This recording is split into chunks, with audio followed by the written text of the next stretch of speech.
Hey everybody, this is Rydo and we're back to the minigame podcast for Wednesday, September 24th, 2025. So, yeah. Still trying to have a consistent sleep schedule as I scroll down the peak concurrent player count for 24 hours on Steam. Yeah, so I woke up too early this morning. Did a little bit, played a little bit more Picross Touch, doing little bits here and there of cleaning and decluttering, trying to make room to move a TV stand slash mount into my bedroom, so I have to move another small piece of furniture which has got a bunch of stuff on it. As I go through the stuff, most of it is unnecessary to own, which, yeah, I suppose that is a case as far as how things are going to go, is that there is just going to be a decent amount of stuff that does not really need to be held on to. Of course, the danger in that is that I'm going to end up just rebuying things over and over again. So, I'm tired of buying compressed air for dusting my computer, and I had an air compressor that's too big and I use too infrequently for how much it takes up. It's a little pancake air compressor, but it takes up an entire shelf. So I use it only to dust. Nothing else. So it's overkill, and so I think that can go too. I will also say I ordered these driving farsighted glasses at 1.5 times magnification, which isn't as much magnification as I really think it should be. It doesn't feel like a lot, but I've been trying those out while playing Picross Touch, and they do seem like they've been working fairly well, and I've just put them on and we'll see how the stream goes with that too. Inherently though, because I have a third monitor to my left that is closer, instead of being 8 feet away, which computer monitor is really only supposed to be about 12 to 24 inches away at most, it is 4 feet away.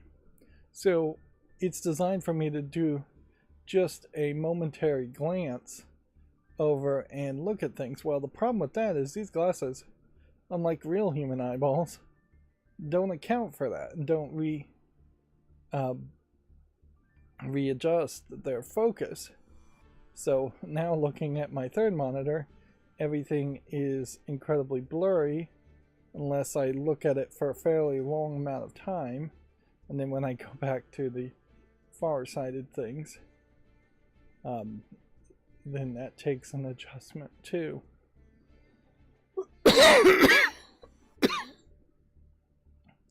So in the long run, the hope is that these glasses won't be necessary once I get my new monitor set up and closer to my eyes in general, because it is always an awkward extra thing to have to put on glasses, which is it's a new thing for me. I've never had to wear glasses before in my life.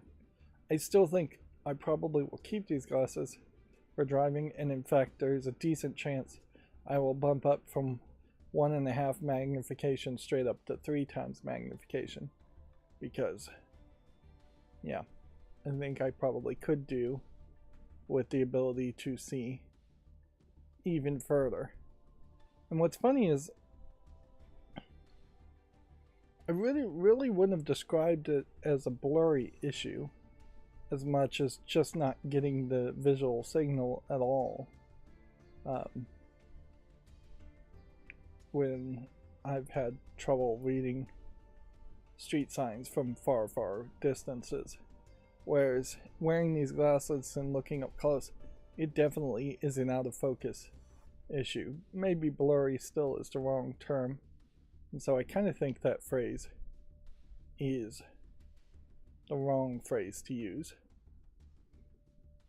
I noticed I had a decent amount of watch time, way more than I usually get on the last stream, so whoever gave me that watch time, if they are still watching, thank you, and please keep it up and make it even more if you can possibly.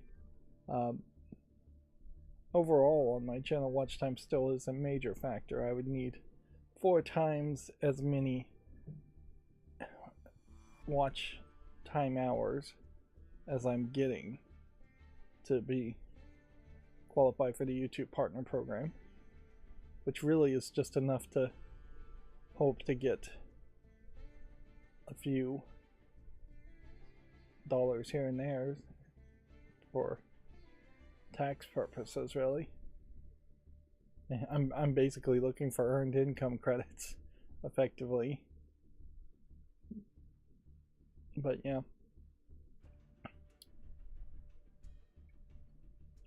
What else have I been doing? Well, I haven't been working on building my computer, which is still an issue. I did, in the last stream, in the middle of the last stream, find that there was a loose cord on my monitor. Since then, I haven't really done a lot other than play Picross Touch, so I haven't noticed anything new since then. There is a Sony State of Play going on right now, so on Friday we will have some news from that, I would imagine. The PC performance for Silent Hill F, which, why is this most wishlisted? I'm pretty sure this game is out now. Is not good according to DF Retro, but it's better than most Unreal Engine games, but it's still very much just shader caching issues was the main thing. And so your first performance, your first run through any game is your worst experience through the game, to the point where the very first cutscene has the character's hands from a first-person perspective holding a doll, and it takes a ridiculously long amount of time for the hands to pop in and render, so you just see this doll that is floating in the air. Which, why wouldn't you just make that a pre-rendered cutscene, or why wouldn't you bake in those textures so that they pre-compiled the shaders and everything before the game starts? Those are all the questions that I and DF Retro would ask. But yeah, there's so many shaders, I think, in Unreal Engine, and so little easy way to make priority as far as what shaders should render first and prioritize, but when actual gameplay should prioritize it pretty easily.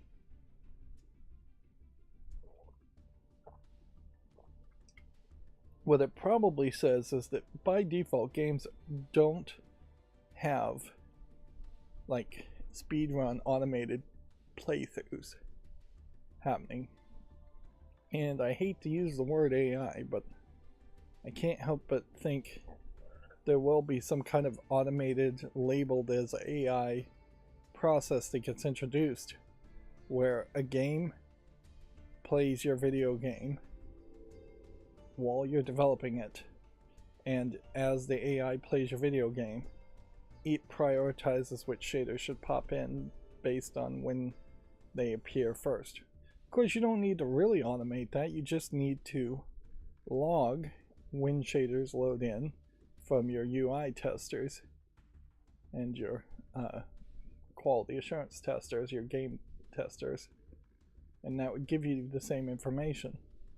And some of it's pretty obvious. If ARM textures are one of the first things you see, inherently it means nobody tested the game at all, or nobody cared, or they tested it on one very specific system, which that is another issue, I think, is that you have these IT departments that are going to build the exact same computer, or order the exact same computer from Dell, more than likely, and put a exact same computer install build on it, and with that exact same computer install build on it, you are going to run into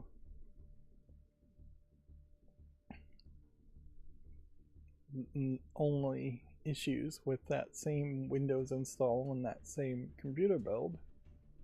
You're not going to run into any other issues. More likely, it needs to be more like a swap that happens where game developers take their testing PCs and swap them with other game developers and trade them out for different performances.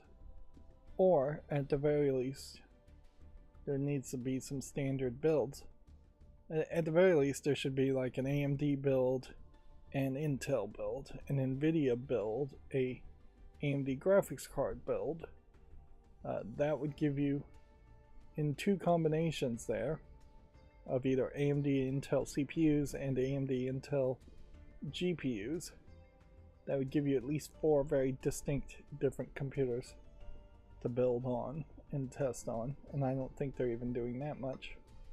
If I'm questioning whether they're doing any testing at all. And this is one of those cases where, specifically, I don't think I can even really blame. It looks like the original Myst was released 32 years ago, and today, the Macintosh version, which would have been the original one.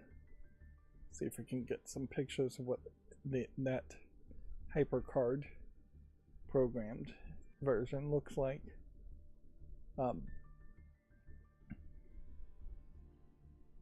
Yeah, particularly though in Konami's case, I bet they do have very limited varieties of computers that Konami would own and would test on. Although, I guess Konami, for Silent Hill F, once again did just license a second party or a third party developer to make the game. So again, it's kind of hard to blame Konami. It'll probably be a few more days before we start to see actual reviews of Silent Hill F. And even then, it's going to be limited reviews because there's just this general desire not to review horror games on top of a general desire not to review Japanese games, which definitely means a lot of mainstream video game journalists are just not going to review it at all or talk about it at all. Let's see. We'll probably talk about it later, but is it Kojima Games has put out a teaser trailer for some new horror game that looks like it is leaning heavily into feeling like PT, in that it looks like a horror game in first-person perspective and looks really spooky. The problem with the teasers like these always is they give you no indication of what the actual gameplay would look like, and even PT, which stood for playable trailer or playable teaser, whatever you want to really interpret it as, really didn't give a good indication of what Silent Hills would have been, because had Silent Hills ever actually been made, it does feel like you could not really make a game around the gameplay, puzzle solving, and looping around mechanics that were in PT. That could be a sequence, but it would have to have been a fairly small portion of the game.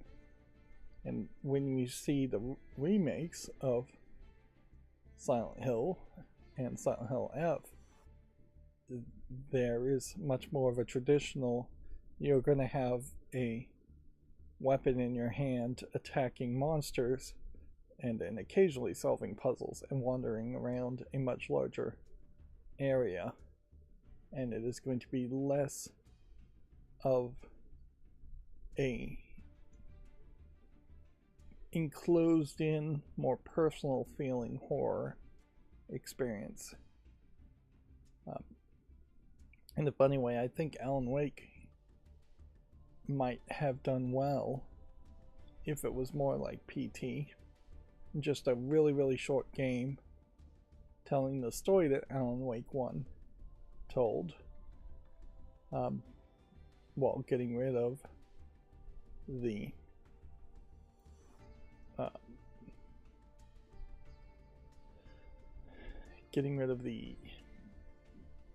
flashlight and shooting gameplay mechanics. These are not screenshots of the original version of Myst. That's 3DO, that's Amiga. This is Jaguar. Macintosh. Really? I thought the original version, the HyperCard version of it, was in black and white. I guess maybe I was wrong about that.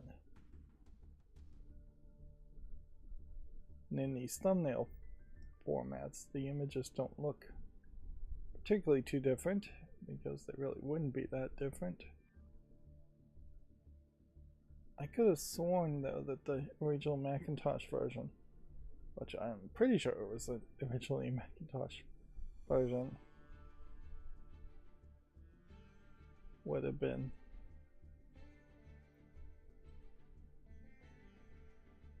a little bit lower quality, but whatever. Let's see, have I done anything else? No. I am a little bit peppier and accomplishing a little bit more than I have in the past couple of weeks, but that's kind of it. And I am dreading October 7th and 8th, where yet another Amazon Prime Day is going to happen, and I'm going to be pushed into wasting money, which I really don't have. Speaking of Amazon Prime, I've locked into realizing that Generation V, which is a spin-off of the TV show The Boys, I couldn't remember the name before, which is not surprising, considering The Boys really doesn't line up well with what the Homelander series really is, which is how I was describing it. But yeah, Generation V seems to come out with a new episode early on Wednesdays, so I've already watched that, whereas Only Murderers in the Building, which now, for a TV show about people having a podcast, has an actual podcast, seems to come out on Mondays.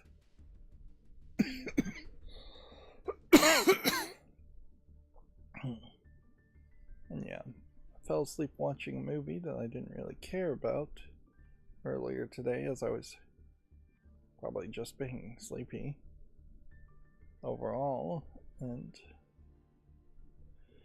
I think I probably watched another movie but don't even remember it. I'm watching a lot of Red Dwarf streaming with ads on Prime Video, which is stupid because I could just be watching Red Dwarf streaming from my own personal server without ads. high potential, the English translation of hip, which the French original is way better, I think, than high potential, has a season 2 that's airing seemingly on Mondays or Tuesdays. So it seems like we may be back to the time where TV shows, new episodes of TV shows are happening. I don't know why I'm getting into watching new stuff though, and I really should just be watching tons of old stuff where I can watch things at my own pace and not run into large gaps or cliffhanger endings on one season versus the next.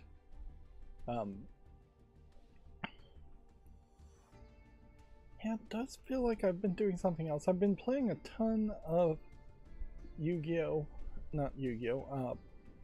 Pokemon TCG, slowly grinding my way to finishing all the daily quests. Not daily quests, all the solo quests. Waiting for, I guess, the next big expansion and building up to maybe be in a really good position for the next expansion. Although I'm not going to be in the best of positions for the next expansion, I don't think.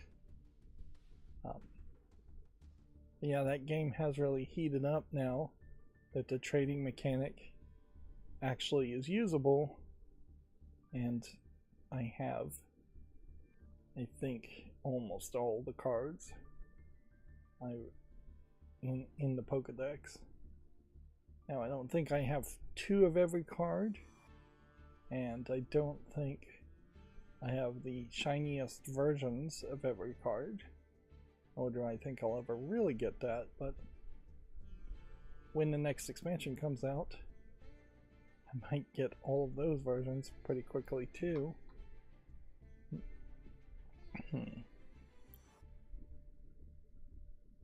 Yeah.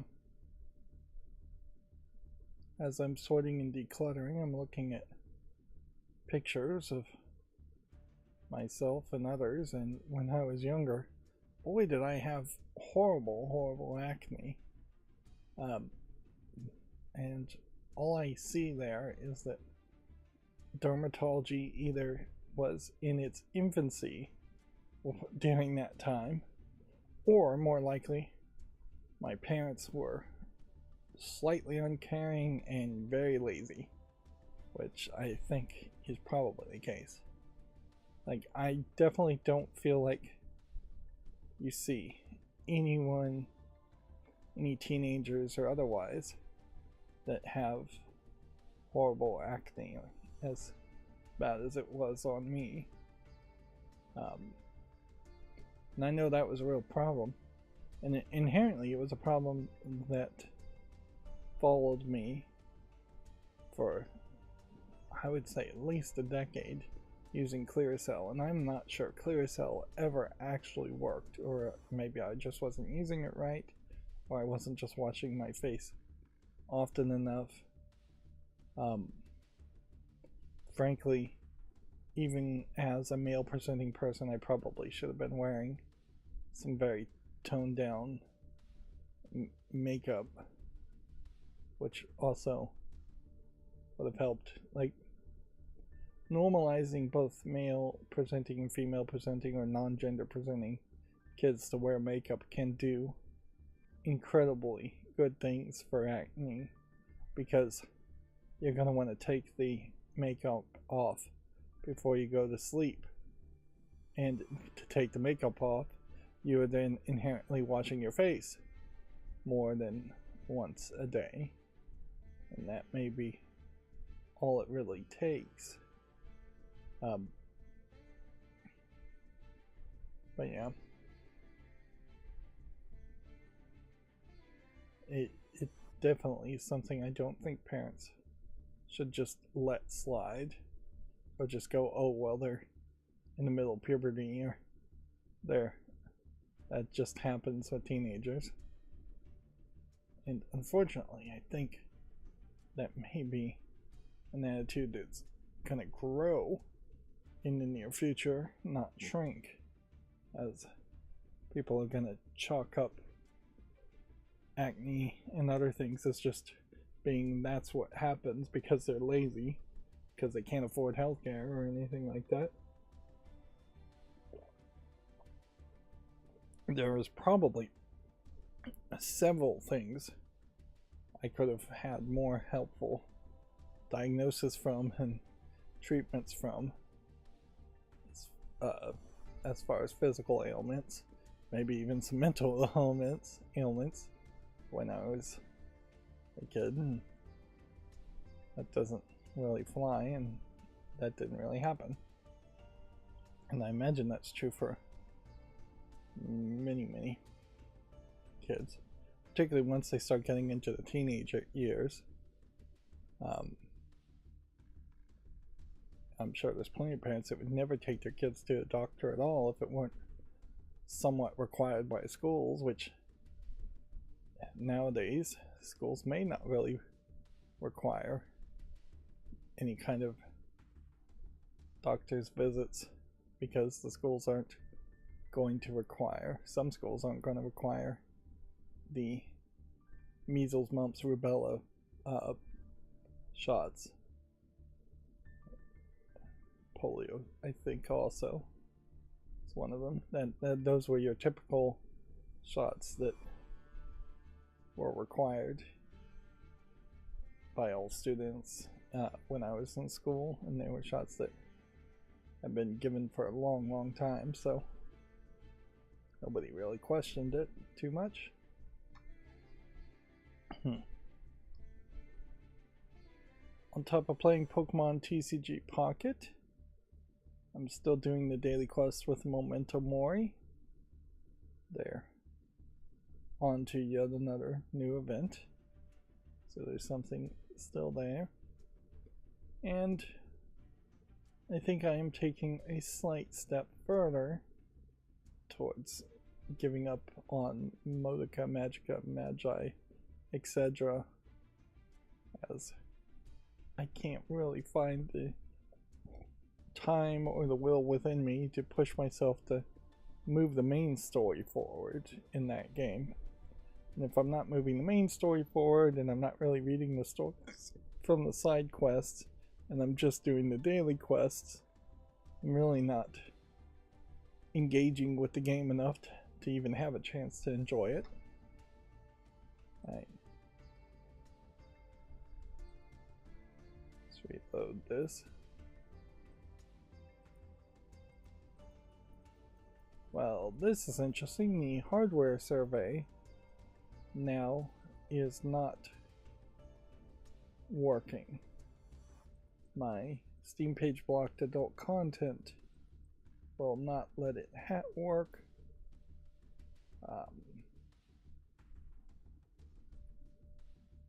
Which is intriguing.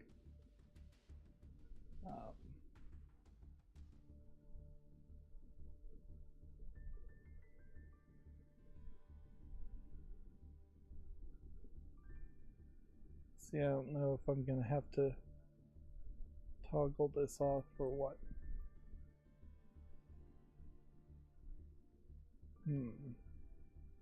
Let me come over here and manage the extension, I guess, and toggle it off. And we'll drag that over there. Then, what did I just do? Where am I?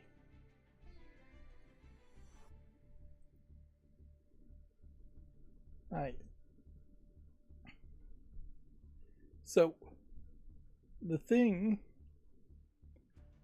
that has happened is that YouTube, not YouTube, I always want to blame YouTube, it is the default thing to blame, but Steam has changed its menu at some point. They've rolled out a new menu, which is the store menu. And so why that would all of a sudden have the adult tags show up, I don't know. in the hardware survey page in particular, but it may very well have broken my code, which any injection of JavaScript into a page is likely, almost certainly, going to be affected by the injection of the changing of the source code. So we'll have to see how this goes today. I just thought of something else and it immediately slipped my mind. It's weird trying to drink water with glasses on, and it's weird wearing glasses that have frames on them because they're not big enough, so in my peripheral vision, which is pretty wide, I can just see the frames, but I really can't look in my peripheral vision or turn my eyes to read on the edges of my screen. Not really, so yeah. Glasses generally suck. Oh, and so we have March to August here, and we'll probably get September fairly quickly because we're at the end of the month, which reminds me about what I forgot about. I am testing out a new power supply company, and my power supply company will give me $100 credit if I spend between 1,000 and 2,000 kilowatts. However, it's tricked me, I suppose, a little bit by allowing myself to make a mistake by picking the start date of the first bill to be only 15 days instead of 30 days. So now I'm in this weird situation where I have to see if is it really worth it to try and double the amount of electricity I use for several more days to see if I can bump up my usage to be over 1,000 kilowatts to then drop it back down for the next billing cycle. Like, that's questionable. And frankly, I think the whole thing is questionable as far as the whole system of if you spend 1,000 kilowatt hours, you get $100 bill credit, which basically cuts the average kilowatts per hour usage in half down to what is an insanely low 9 cents per kilowatt hour on estimate. But I don't think it really is that anyways. I think the calculation is skewed because I think if you spent 1,999 kilowatt hours, the fee would probably be a lot higher than if you spent exactly 1,001 kilowatt hours as far as how it's calculated. So the whole thing feels like a game and gamifying your electricity usage. And weirdly, I guess if I had my server set up and was just gonna spin those up and start that running, I probably could use double the electricity in that case. But yeah, I don't. Plus, I need to build a new computer. Otherwise, I'm dangerously, almost guaranteed at this point, not going to have my new computer built by the time Windows 11, Windows 10 support ends. And yeah, occasionally YouTube pushes me towards watching another video on do-it-yourself solar panels, which I'm not still not really sold on. The latest potential trend is there's a couple new technologies that might come out that might be a type of cooling gel that you would just apply to your existing solar panels that are already manufactured, and it keeps your solar panels cooled, which continues to make them more performant. which that is an intriguing idea, certainly.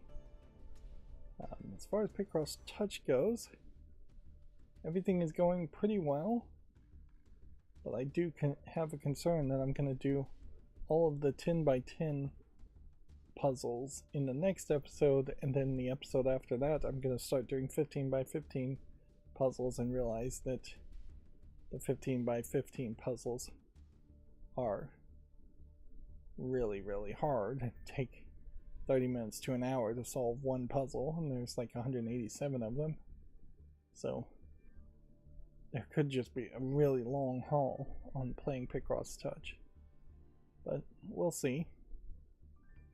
Oh, and I was mentioning solar panels because, well, I have not yet been sold on solar panels. Particularly, what I was thinking is I need a new fence more than anything. I don't have the funds for a new fence, but so the idea of putting vertical solar panels has been tried by a couple of people as a replacement for a fence, so you get power and a fence. Although there's some major problems with that too, in that the traditional thing to do is to put the fancy side on the outside of your fence to your neighbors, pointing towards your neighbors, which means the side that's actually going to get the solar panels could get covered up, could get broken with a stray baseball or a football or soccer ball. So there is that whole issue too, and frankly your neighbors may not like the idea of solar panels as on the fence line, and your neighbors will totally be in their right to build a fence right in front of your solar panels and block off all your energy production. Well, I mean, it is glass, and it's not particularly normal looking, and it's not particularly pretty. But I have seen something that looks a little bit more normal and is a much more intriguing idea, which is plastic water tanks that are very thin and rectangular that act as fence walls. So, in theory, you would have a gutter system where water would run off, and then you would have to get that gutter system to run off into your fence line, which means there's probably going to be a gutter somewhere going from your roof line through the air to your fence line, or it's going to go down to the ground and then be pumped up. But maybe you could get a siphon, but no, a siphon would, I think, eventually stop too. So there's a slight thought problem in that. But the idea then is you could have relatively cheap fence plastic around. If it gets hit by a baseball or something, it's just gonna bounce or scratch or dent. Worst case scenario, you're gonna pop a hole in it and then a bunch of water is gonna leak out. Slime Rancher 2 is out now. Let's see how that's doing. And so yeah, it could just go around your entire fence line, and how many gallons is it really going to get you? Probably not as much as you really would want, but it is also not a huge tank that you either have to bury or have sitting on the ground in your backyard. And it is going to severely depend on your fence line. So I'm really intrigued by this idea, and surprised more people haven't proposed the idea. There is definitely some logistics I'd have to think about, as far as just most of my roof line doesn't have gutters on it, nor do I really get enough rain to get that much use out of it. So at a certain point, it might be better just to have it full of city water instead of rainwater with bleach tablets in them. for emergency drinking, which, yes, in the zombie apocalypse possibilities, having just a massive walls of water might prove to be very, very useful. Which, yeah. Why am I showing? Why am I telling when I could be showing? I mean, just... And this is a Facebook ad thing, so this may very well be a scam that doesn't actually exist. Oh man.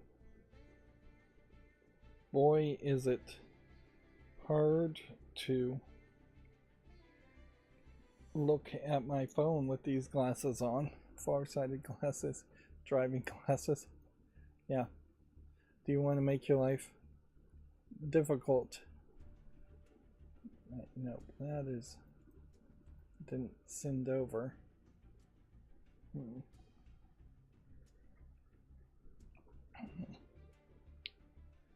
Which apparently, pasting an extremely long list of the chat decorum will not bring up any results.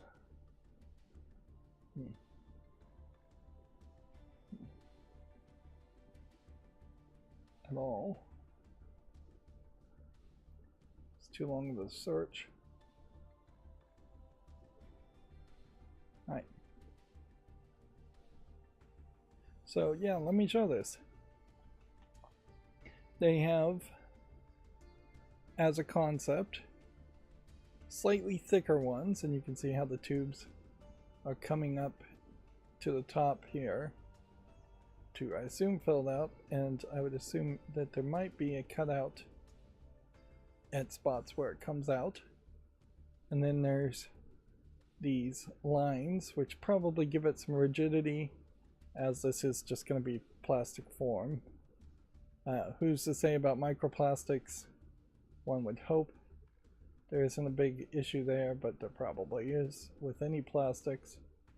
But these lines also give the ability to add accessories and make things rather pretty as far as how you're doing it. And these accessories are seemingly connected to soaker hoses, which, alright, so you can have a very vertical garden growing too. There's some kind of connectivity here that's happening also. So yeah, some of them are a little thicker if you're going to put it on the side of a building, which isn't the worst thought, particularly if you just don't want another patch of grass to maintain. And here's perhaps the easiest example of where runoff water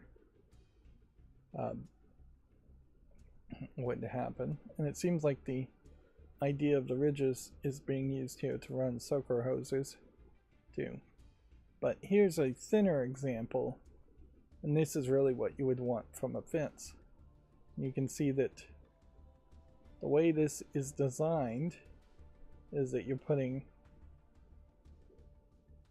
posts into the ground still, like you would any other fence, but then you're squeezing in between it the plastic. Now, unlike a wood fence, you probably wouldn't be able to cut these, so unless they can make custom links for you, I think you're going to run into a problem of having either fake ones or corners that you're still going to have to build out with wood. And it definitely feels like this is a company that's going to do all the work, so they may charge a premium for it altogether. Also, this doesn't really address, and yes, I know this has nothing to do with video games, this is just prepper stuff I'm into, and smart home in the sense of water efficiency and being off grid. Like, I imagine you could get an entire fence here, you might have decent pressure to run a sprinkler system, irrigation system off of something like this too. Maybe, maybe not. You may have to put a pump in between it, but that still wouldn't be impossible.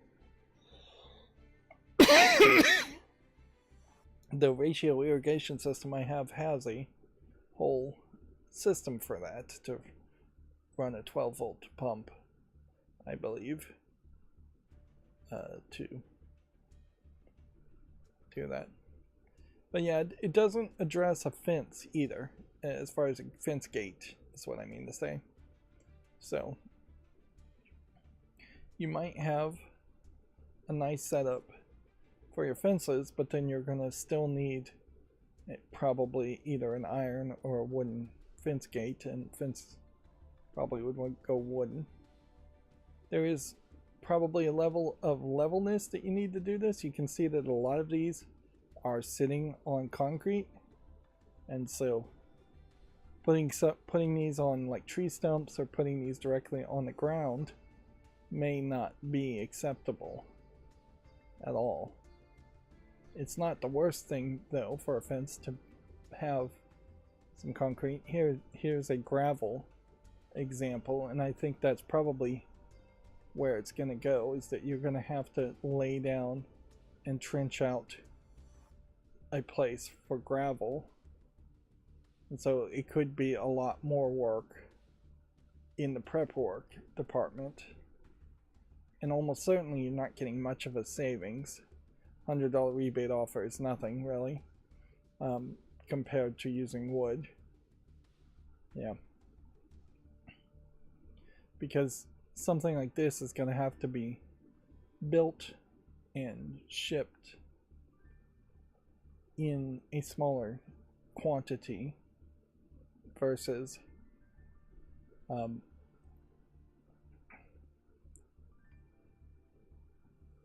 the massive amount of wood products that are shipped. So yeah, 300 gallons of water. Just one of these actually would be one watering session of my irrigation system. So yeah, if I was to build my fence, I'd probably end up with quite a lot of these. Let me just generally estimate 20, yeah, roughly 20 of these. So like 20 of these thin tanks, even at 264, would be quite a lot of water. Like the kind of water you could boil and drink for months upon months in an emergency. I mean, it would have to be a total societal collapse. A type of water that you could water your grass through an entire summer drought. And then the fatter tanks are getting up to like 500 gallons. They do make a slightly thinner fat tank.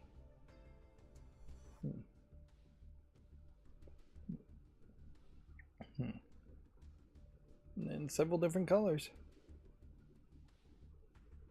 And then adapter plugs. And these thin pots. And then tank to tank connectors, which maybe freezing would be an issue.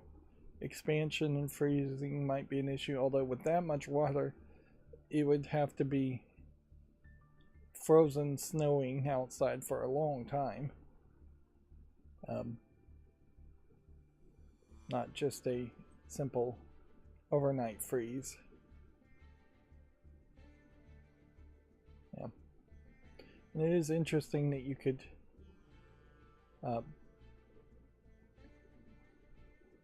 potentially expand on your fence Then they have a wall bracket, which feels like that's a corner piece. Doesn't link to anything, and a tanks joiner, which I assume is designed to just join the two tanks together.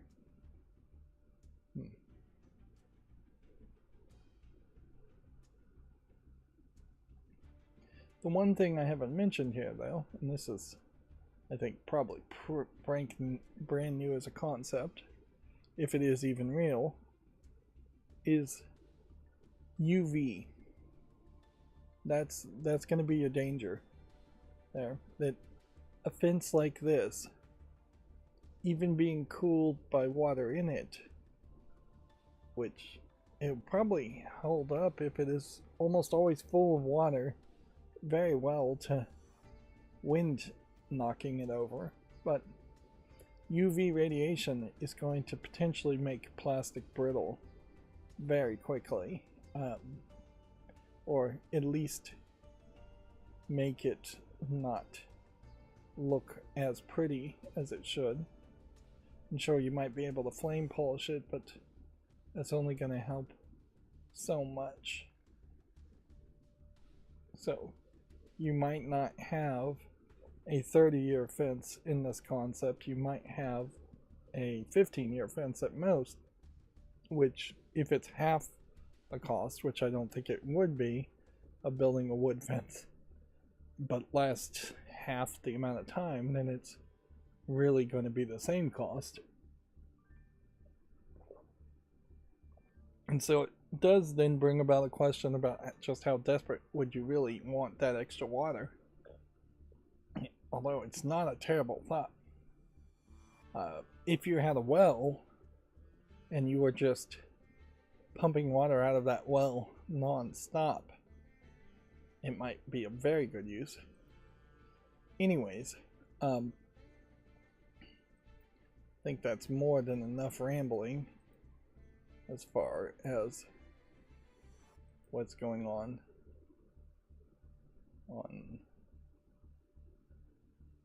where are we? Guess we are here as far as that new gadget, effectively. But who knows, maybe I'll win the lottery tomorrow and then I'll install them and see what happens. Of course, I have multiple neighbors that I've not really spoken to, so who knows if they could get peeved by it. And at a certain point, you just kind of can't care. So, Steam came out with its new menu. You click down here, you can see there's top sellers, discounted events, new releases, free to play, wish lists, demos, and then home, charts, point shop, gift cards, news and updates, and preferences. I think all of that is still the same. It is just no longer exclusively text and is instead a visual experience being shown. And I can't help but think that Steam is actively trying to put out this new stuff as fast as possible so people stop talking about the Steam censorship issue. Recommendations, now, again, very visual, where it was text before, categories, extremely visual. That being said, I'm not sure it's particularly that helpful. And I don't think I own that many hentai games that it should be at the top of the tags here, but I think of all the tags on Steam, hentai might be the most used, and that might be why it's there. Hardware has gotten its own category, which I don't think there may have been this before with the Steam Deck. And then more is more software stuff, I think. And yeah, more of their initiatives. And then your search is here, wish list is here, and cart is here. So, first thing to do is use uBlock Origin to pick this, and then we will preview the thing there, And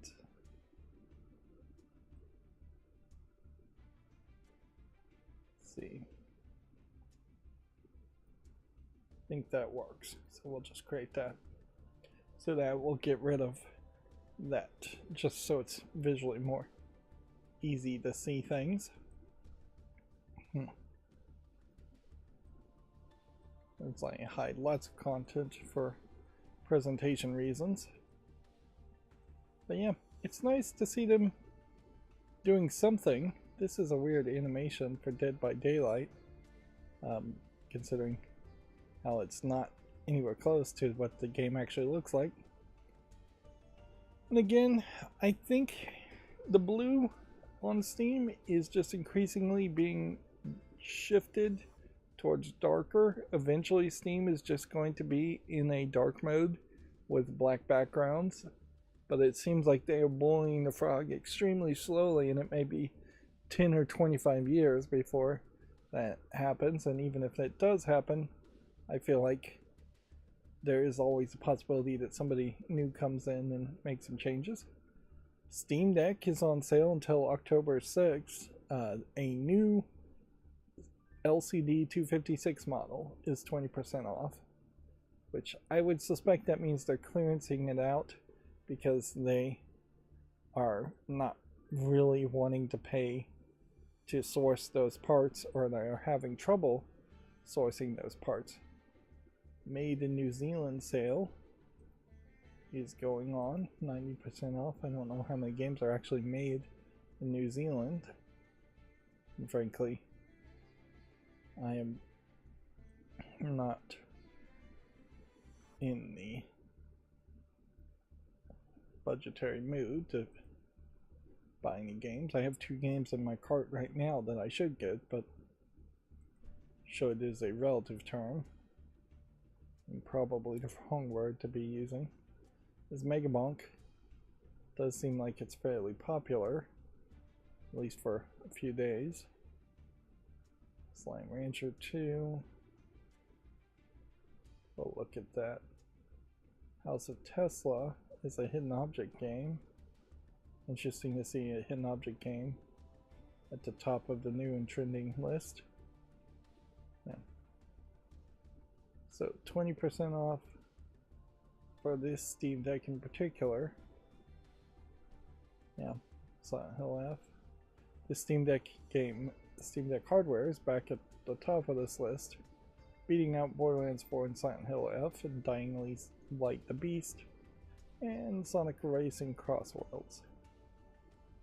So, oh, and there's a slight sale on Stellar Blade, which I'd love to have Stellar Blade, but even 20% off, that is perhaps still a little too expensive.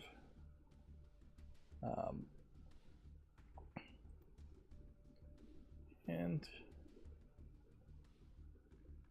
I guess we are in part now done talking about Silksong, and as such we really don't have too much to even talk about until something new comes out. Sonic Crossworlds is somewhat surprisingly overwhelmingly positive, so let's put that on the wish list. And my check mark is missing because I disabled the code, which I need to now re-enable the code, don't I? Otherwise that's going to be an issue.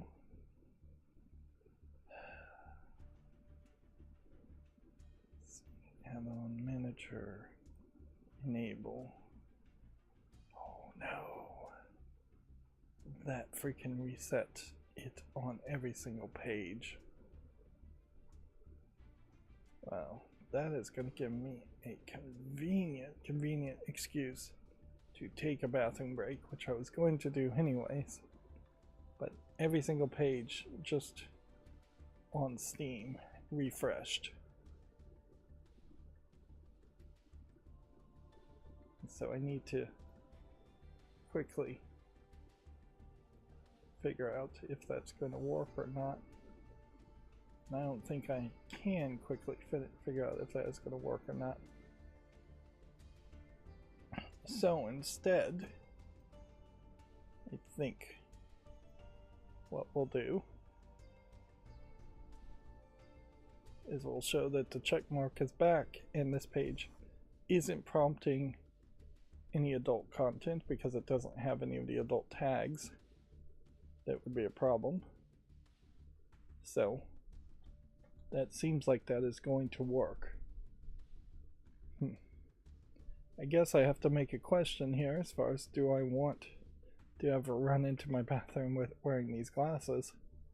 Probably answer to that is no, for a couple of reasons. I don't want to lean forward and drop them in the toilet. I also probably don't want to get them dirty, which is always a small possibility. Splashing water even or soap. So it's yet another thing to consider while rushing towards the bathroom. Anyways, Sonic Racing Crossworlds is where we will pause here at this spot, and I will take my first bathroom break, and I will be back in probably just a few minutes. Be right back.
Okay, I'm back. Sorry about that.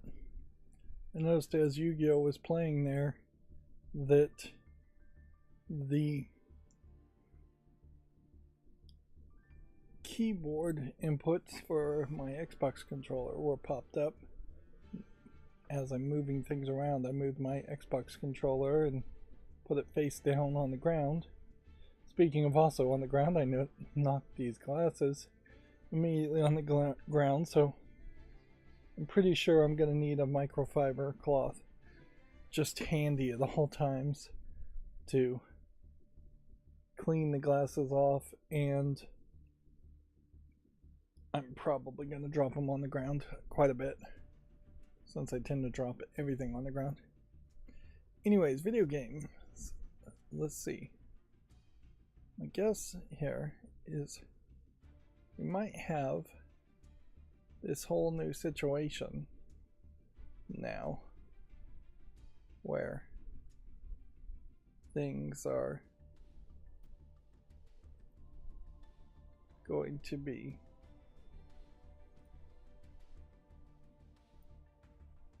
in the wrong places. Yeah.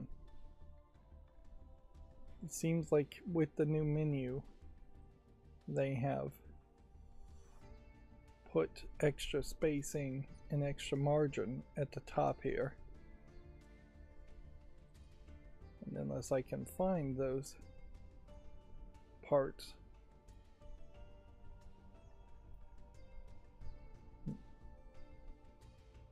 and get rid of them,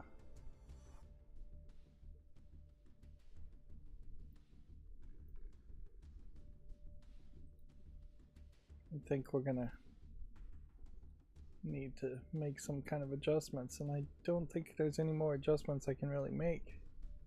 It does just seem like there's some margin issue there. I could do it through CSS though, but in the meantime I guess we could just shrink this down to 100%. Also, item added to your wish list as a pop-up feels like it should disappear after a while, not just be there forever.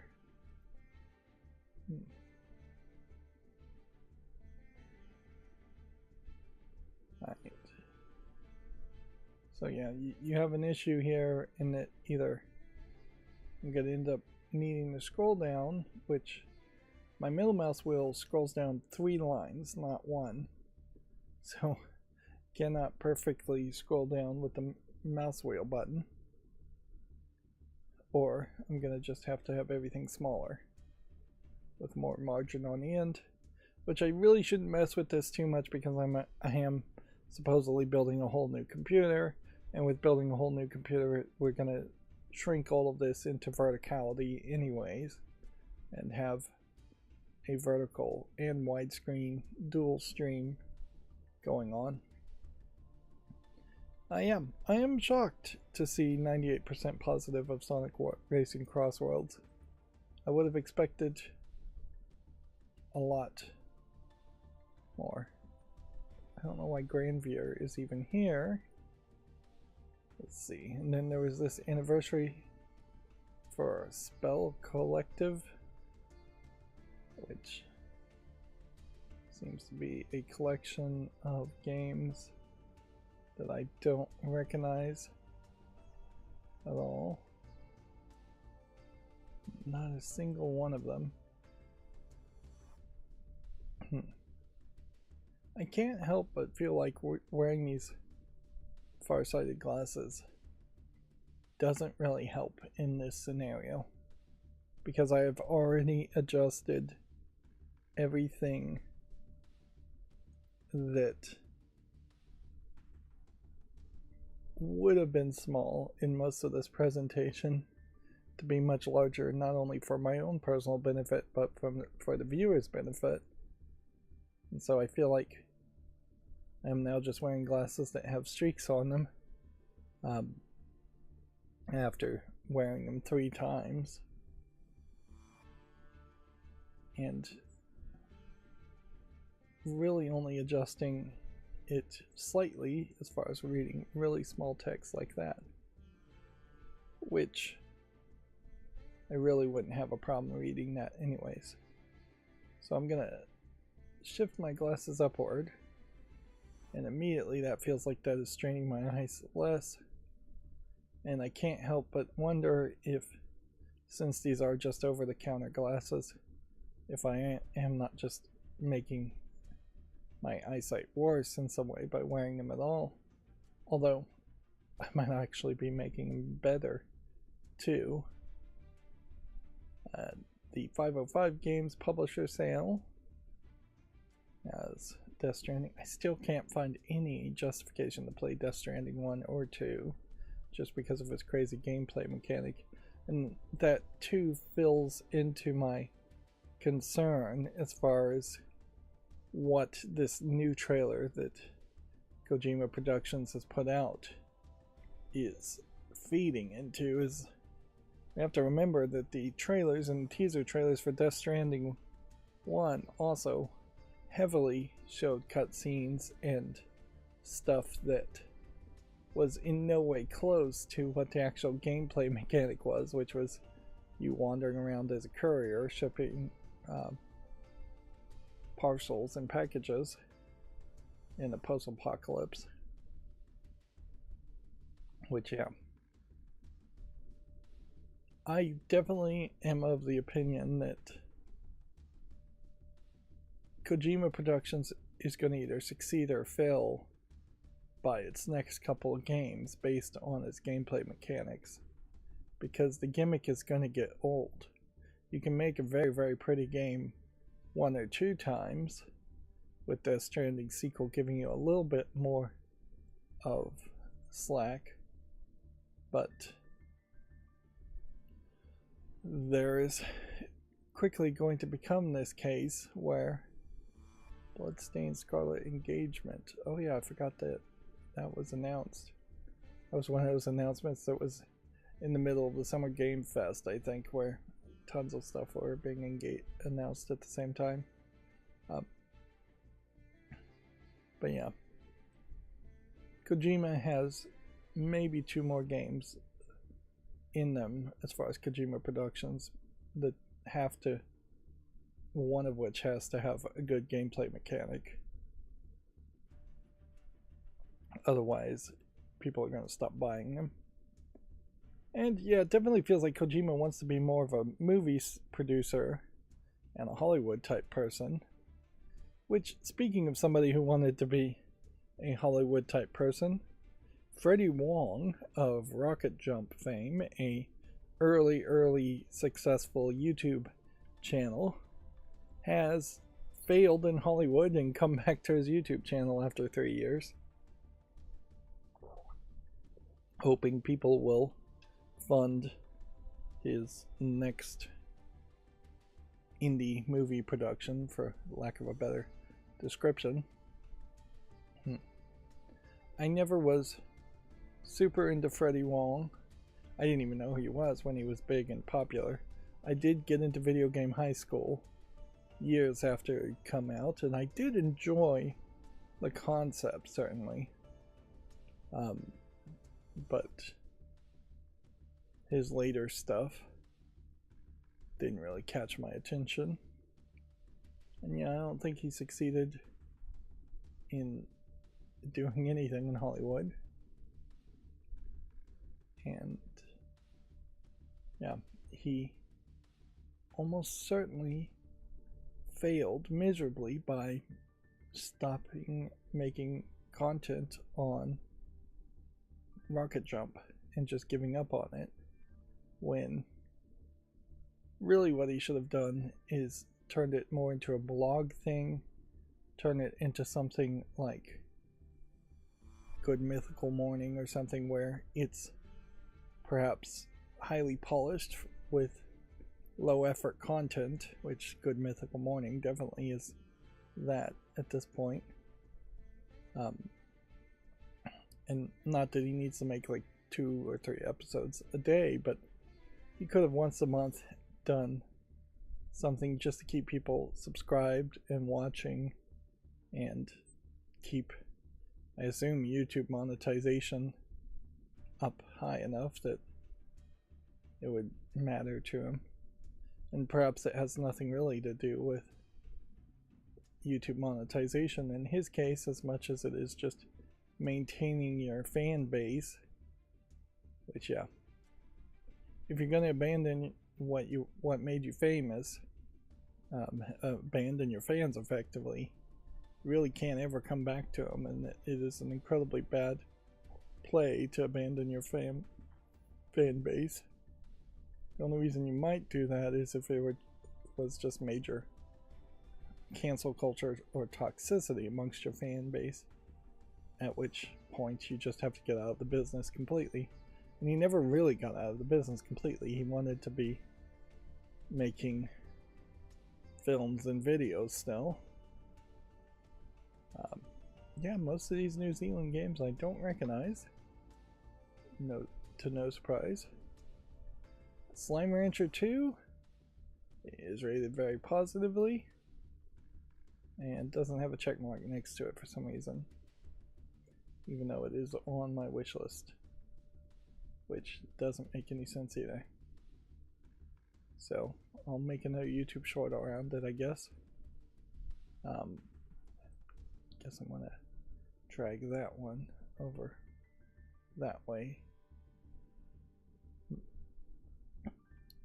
The question about Sonic Racers Crossroads is that going to inherently now be a replacement for Mario Kart World? Because if it is a replacement for Mario Kart World, then you're down to Donkey Kong Bonanza, really, as the only exclusive game worth mentioning on the Switch 2.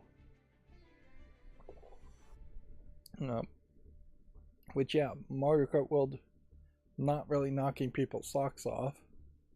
And if you already have Mario Kart 8 and you've played Mario Kart 8, then you're probably in a decent position to ignore Mario Kart World. And then that leaves you just waiting for the likes of the next big game from Nintendo, which weirdly might be Metroid Prime. I'm just reloading these pages to see what they look like with the browsers removed. Yeah, most of these pages are just going back to the way they looked before. Yeah. People on the Steam Deck are playing Hollow Knight and Hollow Knight Silksong still. And it may be that a lot of people are just no longer talking about Silksong, but just playing Silksong. Of course, Mega Bonk is another thing.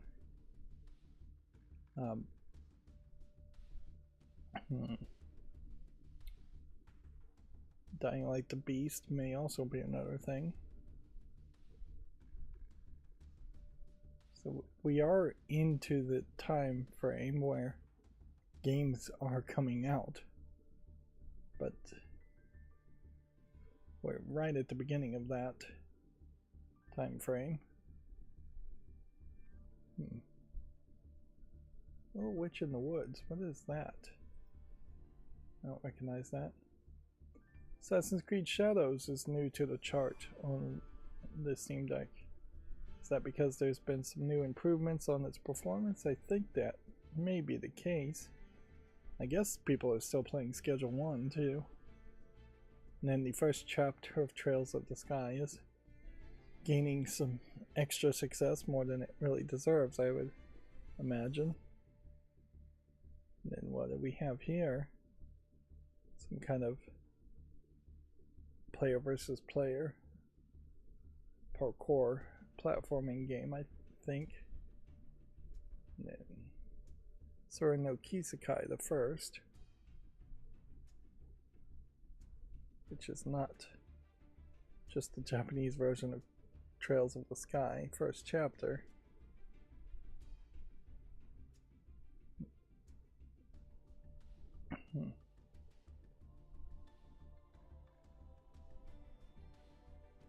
People still playing Magic the Gathering Arena.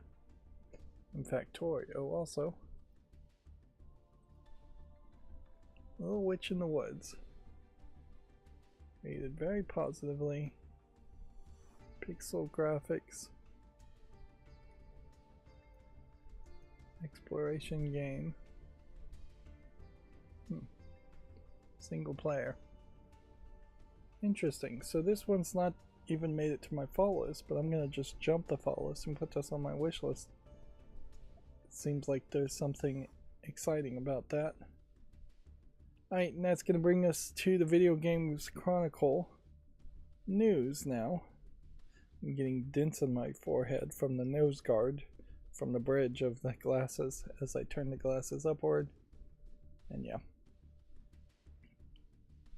Actually, it would be a much better situation if when I am streaming the news, I don't have to wear the glasses. That would be 3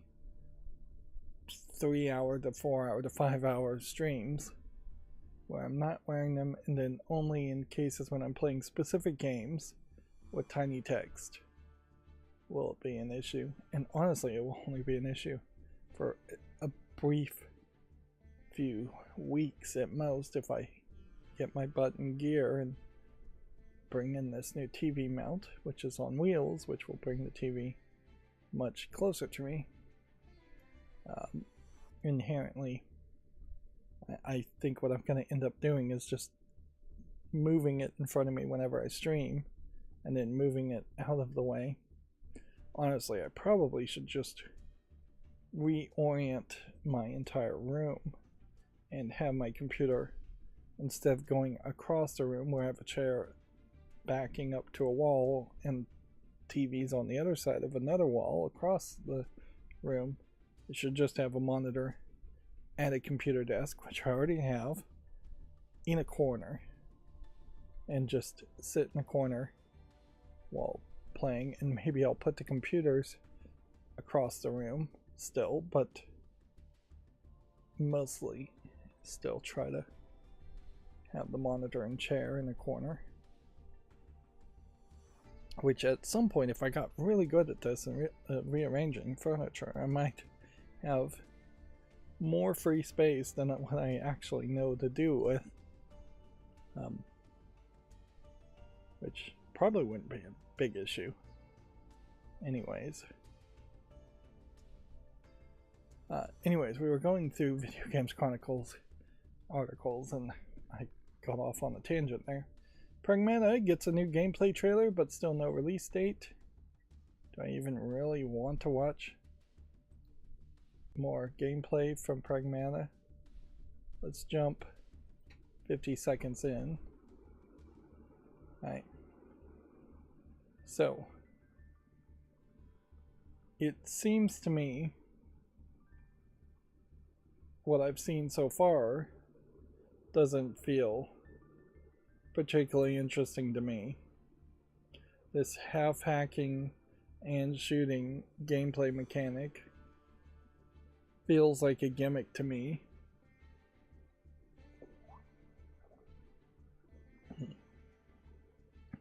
And there is clearly some level of movement around the levels, but I'm not sure there is actually that much movement around the levels. It might be very simplistic jumping and platforming. The thing that this trailer is immediately showing me, though, is that it sounds like it could be very annoying. The robot girl on the back is saying quite a lot, which that hasn't been the case in the previous trailers. And the supposed human in the front is saying a lot too, so the verbosity of the two combined makes them feel very annoying.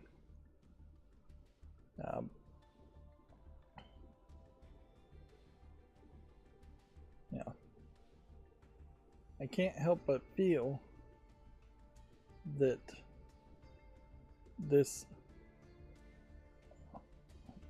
this whole game is just going to be shooting tons and tons of robots.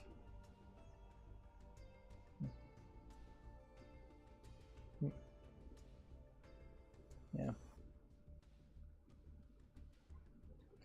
I still can't wonder, you know, if it isn't just a case where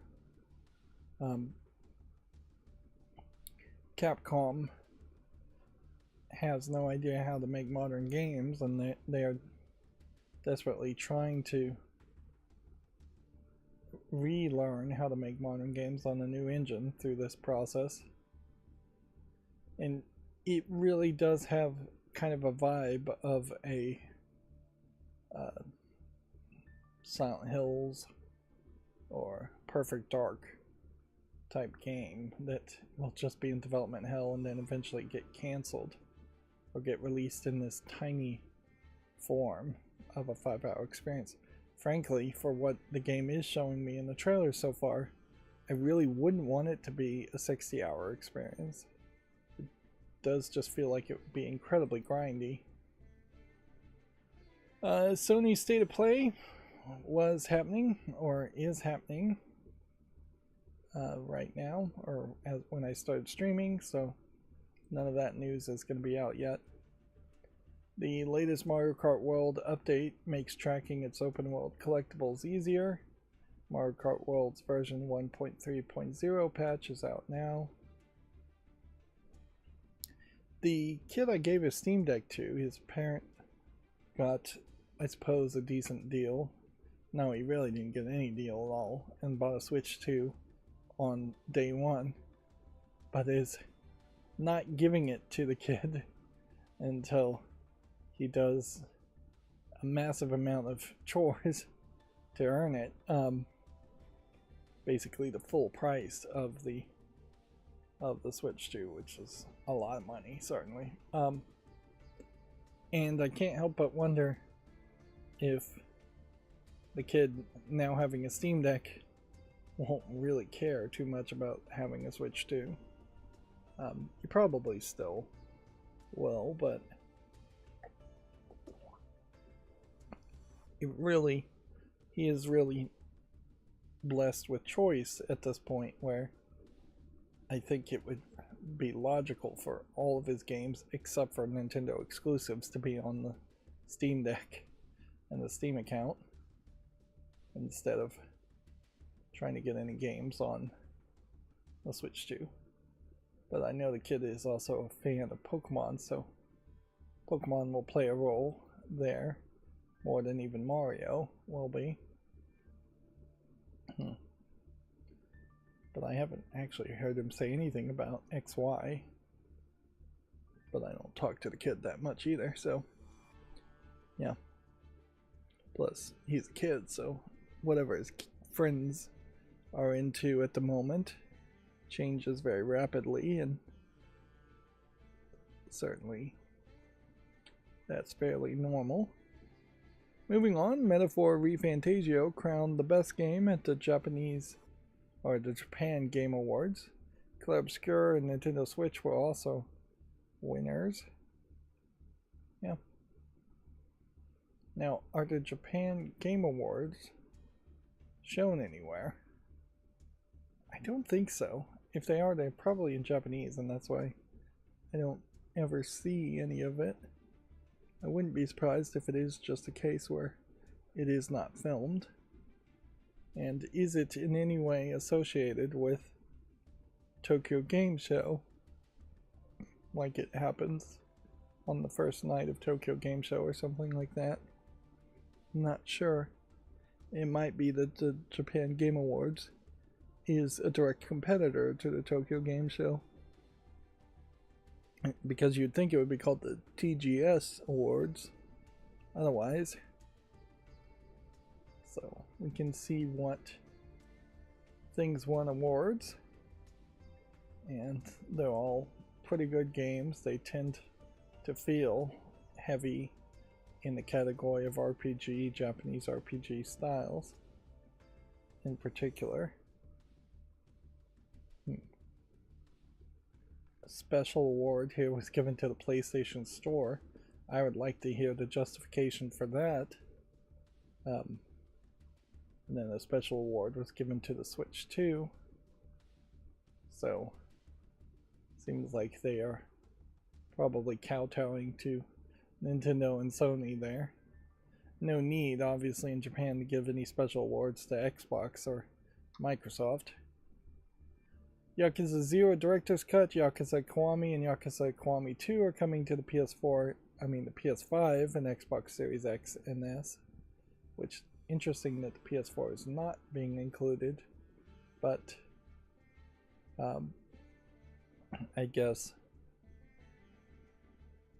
it may already be on the PS4. Yakuza 0 Director's Cut, however, has been a Switch 2 exclusive since it launched. Which I'd assume means it's been a Switch 2 exclusive since the game launched, not since the Switch 2 launched. Days before its release, Borderlands 4 is indefinitely delayed on the Switch 2. Gearbox says Borderlands 4 on Switch 2 needs more development time, which must mean that it performs incredibly unacceptably, considering this state that Borderlands 4 was released on PC and other platforms. This might be a slight example where somebody could come out and make the argument, and it probably would be more of an excuse than a reality, that by having multiple consoles they have to develop for, none of the releases for any of the platforms were polished as much as they should be. And that if Borderlands 4 had come out as a PC exclusive originally, then it probably would have given them more time and resources to focus exclusively on the PC release. Although more realistically, it would have come out as a PlayStation 5 exclusive originally and been fairly polishable, even with less resources there, because there's less diversity in what a PS5 performance is going to be. So yeah, it does seem like you could at least use this as an excuse or make the argument that a PS5 exclusive for 6 weeks for Borderlands 4, to give them time to then work on the PC launch, to give them time to take another 6 weeks to work on the Switch launch, would have probably helped. And maybe 6 weeks is not enough time in the case of Borderlands 4. And again, I would say this is mostly an excuse because they picked the release date, or 2K picked the release date, and Randy Pitchford failed to argue that the release date should be pushed back to the publisher. So this is just another example of the publishers being the problem, I think, more than anything. Let's see, Yakuza Kiwami 3 will include Yakuza 3 Gaiden Dark Times, a brand new spin-off starring antagonist Mine, I assume is how you'd pronounce that. Dark Ties will be bundled with the upcoming Yakuza Kiwami 3. Interesting. Although, it's kind of hard to think of a Yakuza as the protagonist in the first place, but I guess technically that's true in this story.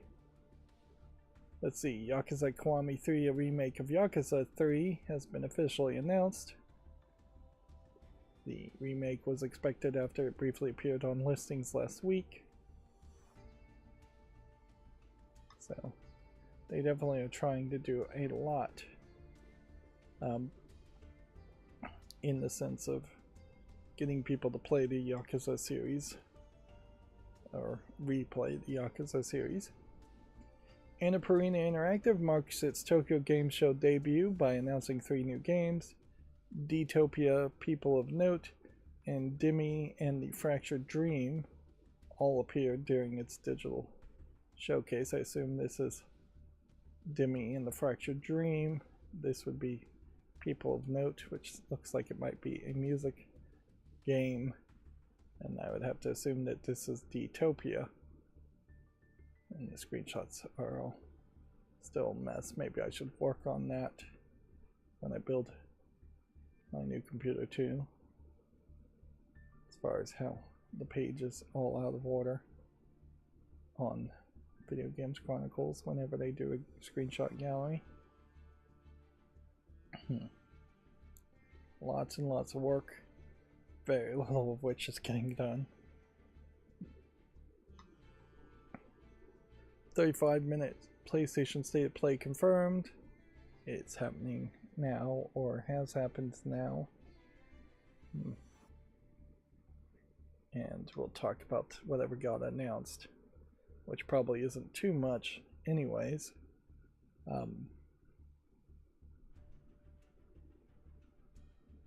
On Friday,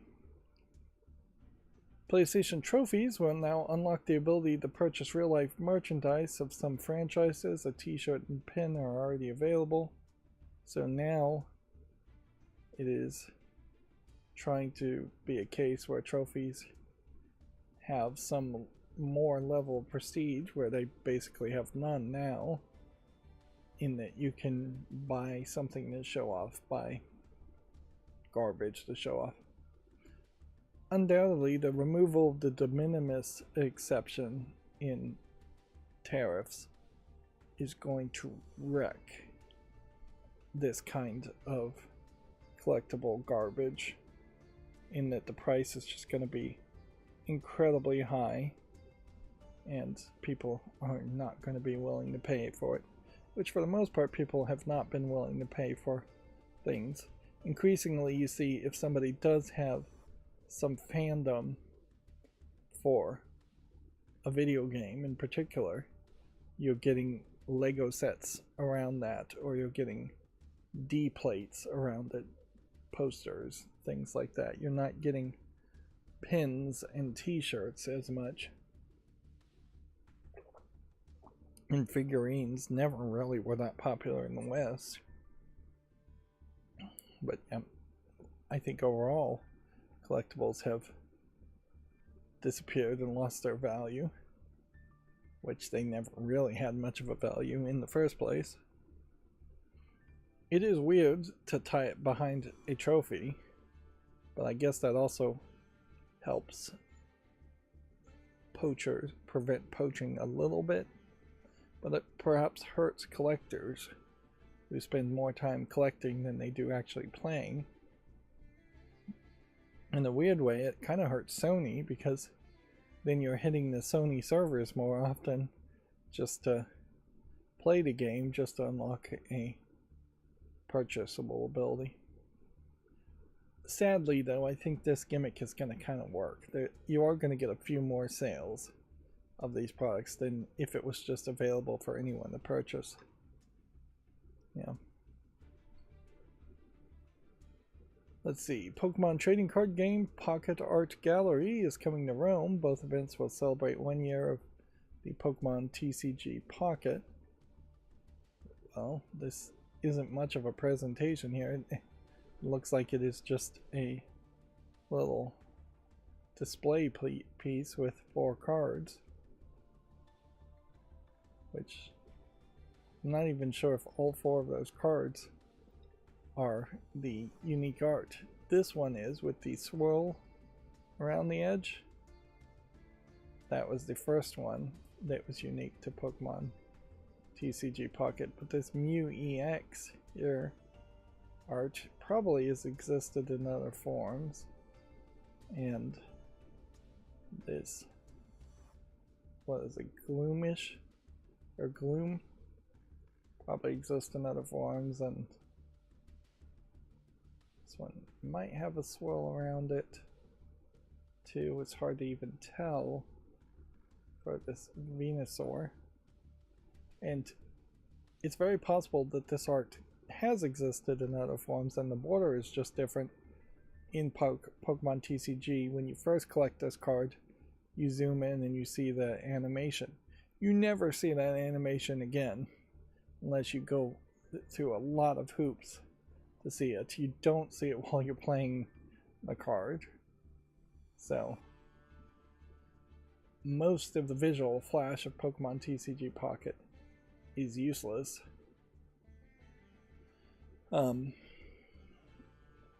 So yeah, I don't see a real reason why I would want to go to a physical presentation celebrating Pokemon TCG Pocket. It definitely feels like maybe Nintendo, or the Pokemon Company more accurately, is realizing that they're losing sales of the physical real world cards, and they're leaning harder into TCG Pocket to try and recoup some of those losses.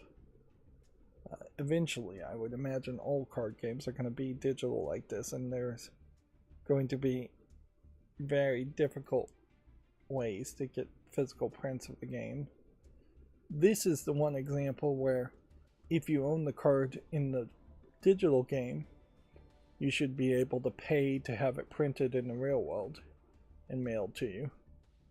That would make some sense to me, but almost certainly if they did do that, that would wreck the secondary market of Pokemon TCG Pocket, which would then wreck sales and speculative purchases of Pokemon cards. That's the same thing with Magic the Gathering, although Magic the Gathering I think is literally doing something similar, but they haven't yet got to the point where if you own a game digitally you can print the cards physically. And there probably is a website out there where you could already just print out the cards, and they just won't be in a nice thick card stock. It will just be paper versions of the cards. But yeah, I don't know if people even are going to really want the physical cards too much. Kids might still want it, but yeah, I don't even know about that these days. The idea of collectible card games, I think, are going to be dying very quickly. I had an idea, maybe it was a year or two ago, about e-paper screens in a collectible card game, where you would put the screens down on a mat and then the image would load into the e-paper screen. And honestly, it wouldn't really even have to be an e-paper screen, it could just be an LCD screen. And that might work fairly well for real world scenarios if you just had 10 to 20 cheap screens somehow that would load in via cheap chip, probably by RFID, to play a game. That might make some sense, but I think the price still would be too high. You'd be paying $400 or $500 for the system to start with, and then you'd have to basically be guaranteed all of the cards that exist in a certain game, if not 2 or 3 games. And at a certain point it probably would be more of a deck builder game experience than anything else. Alright, let's move on. Pokemon TCG, Video Games Chronicle, loves to talk about the Pokemon cards game. Special illustration rare Mega Charizard X is coming to Phantasme Flames. Appears online. So Phantasmal Flames, I assume, is the next expansion. And so this is a leak of a new card that's coming out. Which, 360 health for these Mega Evolutions is kind of ridiculous. It definitely feels like you're going to... Maybe this is the rare variant. 90 damage. Maybe more based on some kind of condition. Yeah, that's not going to speed up Pokemon TCG Pocket though if you have Pokemon that just have more health. I think this character in English is known as Lily. Obviously in Japanese she'd have a different name. There's a trainer card.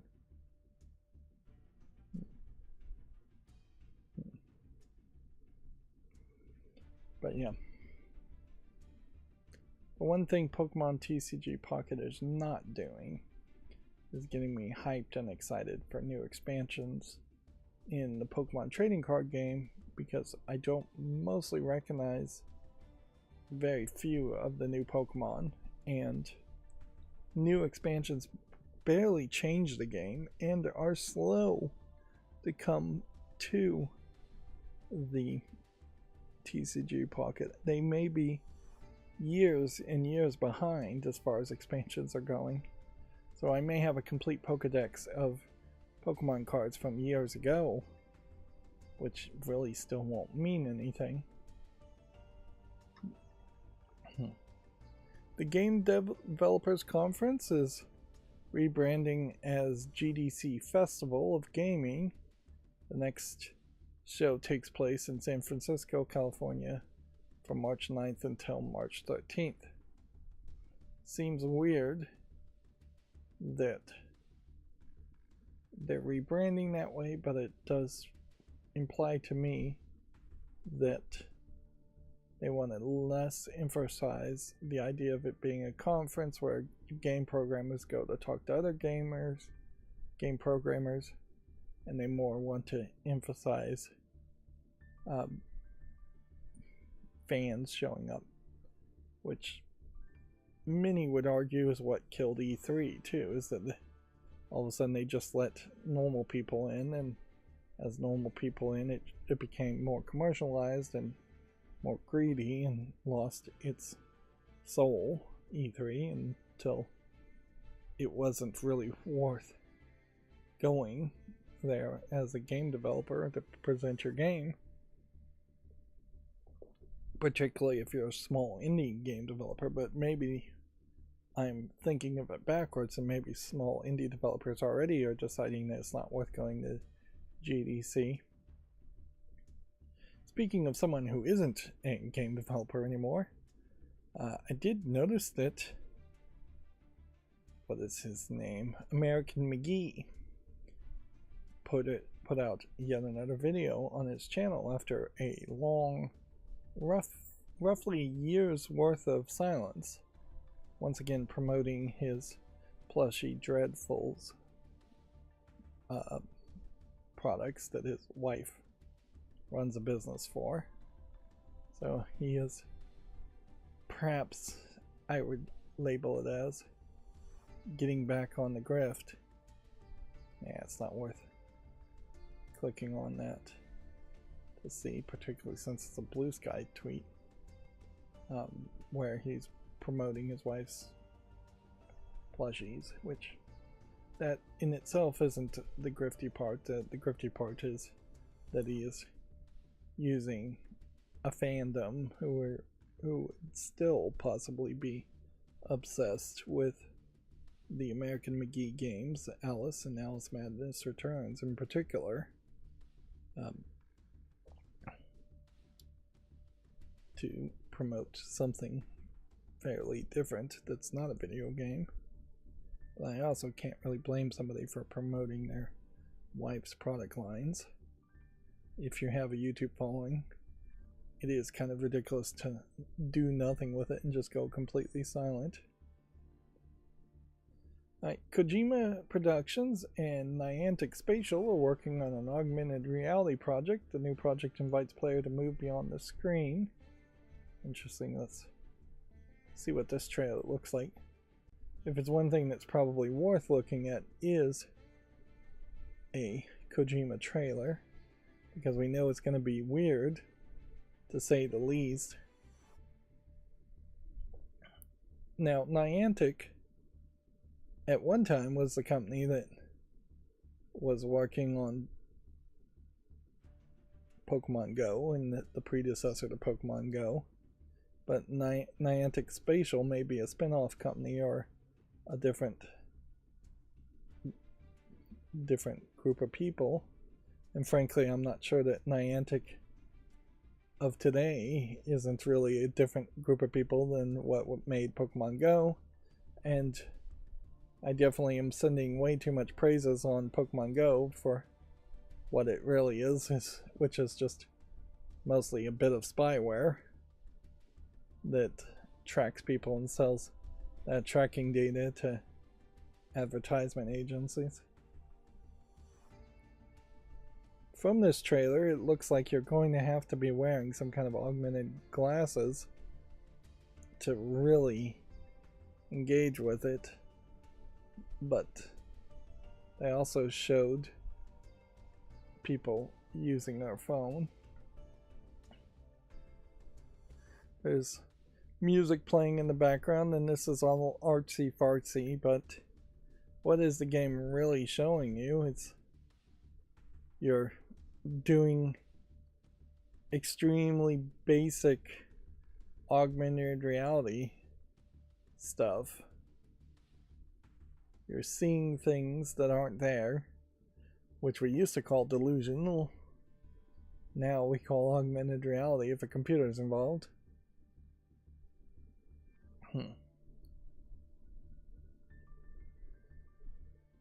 So, Death Stranding in particular was built around the idea of creating connections between people. The entire game is you're creating this connection and this network between the remaining humans.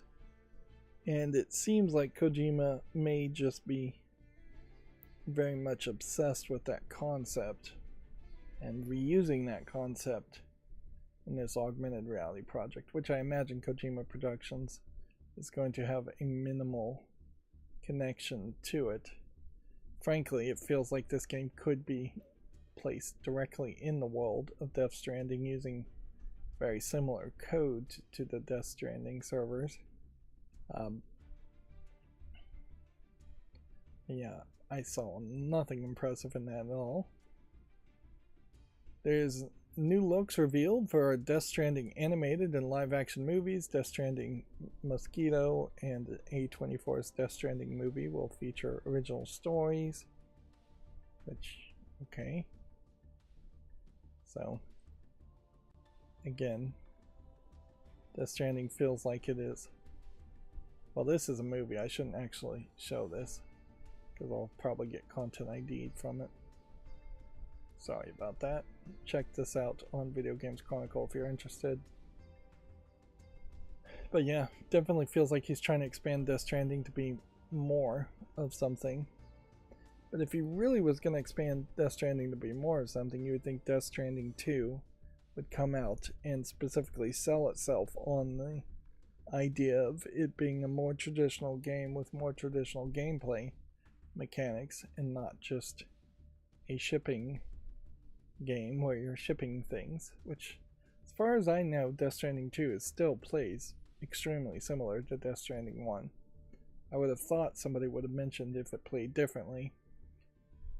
Kojima reveals visual for a PlayStation stealth game called Fizzant, announcing 3 cast members. So this may be a stealth game that is going to try and sell itself like it is the new Metal Gear Solid experience as far as stealth games go. Meanwhile, the other trailer is trying to sell itself as the new PT game. Bold, unique, and unmistakably Kojima. Kojima Productions reveals a new look at the Xbox published OD, which is OD Knock. So let's watch this trailer. And again, this is just dripping with the handles missing on that door, by the way.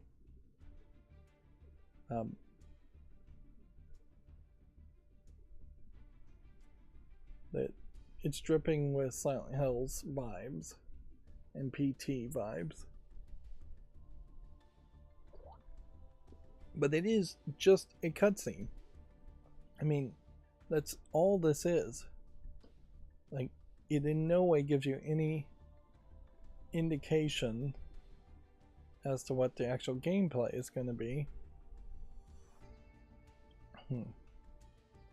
and really gives you very little indication of what is even going on here. It is just this spooky, hyper-realistic graphics. That's a different door. And you walk into a room just like in PT. And then you look around in first person. And then you go over to these candles and you were told to light the candles. And so the character starts trying to light candles in what is perhaps the slowest and dumbest way one could ever light a candle. Like, why are you using matches in the first place? There are multiple candles here that are already lit. It would make so much more sense when she lights the candle that's in the form of a baby. You hear baby sound just like in PT, and then there's knocking on the back door. Yeah. And now you're hearing knocking sounds again.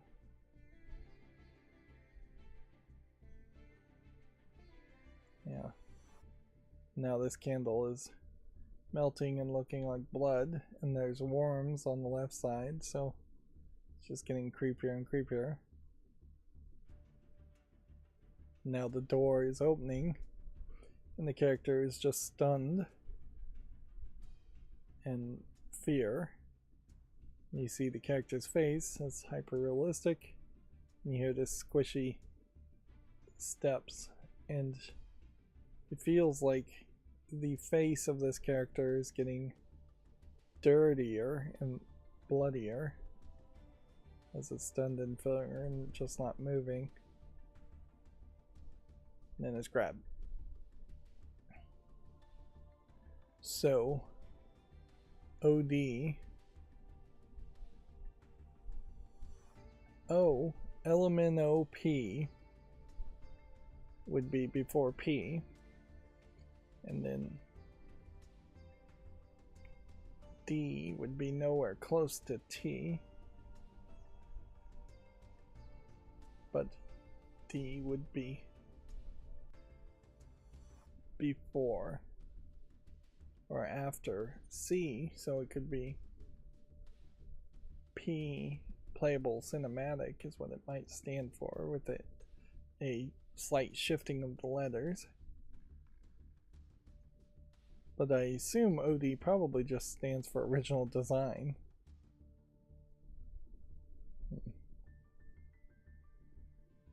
But yeah. It's hard for me to get particularly hyped around something like this when I don't see any actual gameplay and don't have any clue. This is worse than the demo of Resident Evil 7, I would say, where that demo had a lot more gameplay in it.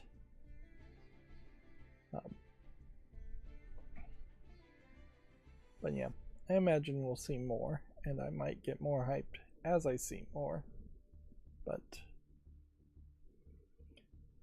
yeah, inherently most of these horror games, though, particularly if they have a high level of polish, still just revert back to you're shooting a gun or you're swinging a weapon, and then you tend to solve a few puzzles. Like, we really have not been able to find a different kind of gameplay mechanic that works for mainstream games. Call of Duty Black Ops 7 multiplayer confirms 18 launch maps and more. Black Ops 7 will launch with 16 6 versus 6 maps and 2 20 versus 2 20 maps. Interesting. I don't think I saw this reveal, and I suppose it's big enough of a game for me to look at it, even though personally I don't care about Call of Duty in these kinds of games. It is crazy to me that you have Call of Duty and I want to say Gears of War, but that's not what I'm thinking of. Well, you have Call of Duty and the other military game that competes with Call of Duty come out on a near annual basis and just have a ton of this multiplayer, a ton of this running and gunning and platforming, it seems, gameplay, and yet instead of that satiating the demand for these kinds of gameplay mechanics and this gameplay style, it only becomes these follow the leader examples where you have more and more game developers saying, hey, I wanted this game to play like Call of Duty, Medal of Honor, whatever the other military game is called. And I'm sure there's some subtleties that I'm not aware of between games, but to me they just all feel like run and gun games.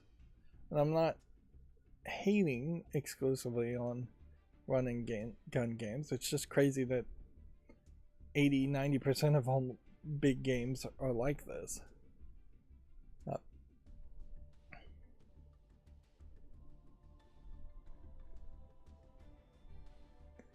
Yeah. So personally, I guess I would like to see OD be a game where you are playing something closer to a pure horror game where you never get a gun, you never get a weapon, you are just constantly trying to find ways to escape or avoid conflict, or you're solving conflict in a different way.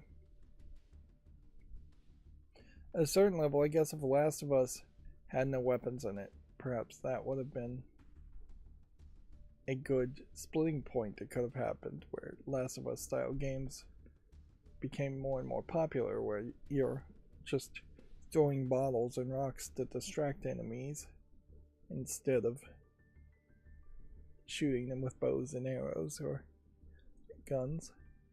Honestly, even just introducing bows and arrows was a decent move from previous years back, in that it gave some more variety. Maybe we should just introduce slingshots and, I don't know, water guns and things like that. Water balloons, things that would at least diversify the types of weapons being used. Knives. That might be something interesting if it was a knife game, but I can't help but feel like a knife game is just going to be a bunch of QTEs, and nobody wants that. Anyways, moving on to the Komatsu articles now. Monster Hunter 3 Twisted Reflection, extended release date, trailers, and screenshots are available on Komatsu, I guess, if you want to check that out. Let's see. Suppose I should put this on the follow list, although I'm not sure that the Monster Hunter Stories series has been particularly well received. This is something that should have been improved upon more, frankly, from Steam than just them adding a new top banner and changing their website slightly so that it would be way more informative for them to show me Monster Hunter series. Stories 3, Monster Hunter Stories 1 is rated very positively. Okay. That does bring about an interesting question. So, should parents pick Monster Hunter Stories over Digimon Time Strangers? Because Monster Hunter Stories might be more kid-friendly. just in the types of monsters. I weirdly don't see a Monster Hunter 2. There it is. And it too is rated very positively. So, yeah. It does seem like stories might be a better move. Particularly this first one. Versus Digimon Time Strangers. In particular, since I don't feel like the Digimon games are always, they tend to be pretty bad actually, the Digimon games. X Dive Offline. Let me look at that one. I thought I got all the Mega Man games in the latest Humble Bundle. Obviously, I don't have everything Capcom. Yeah, really should catch up on some of the Resident Evil games too. Don't have Mega Man 11 either, so the Humble Bundle didn't give me everything. Never does. Always leaves you wanting for more, so you spend more money. But yeah, some of these older games really makes me look like I am much more of a Capcom fan than I guess I thought I was, but the old days of Capcom I think probably are a completely different Capcom from what this is.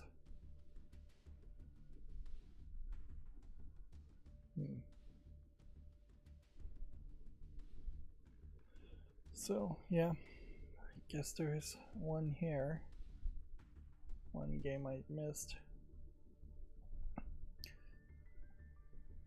Monster Hunter Wilds Title Update 3 launches September 29th. I think Monster Hunter Wilds is the game that people are not enjoying of the Monster Hunter games.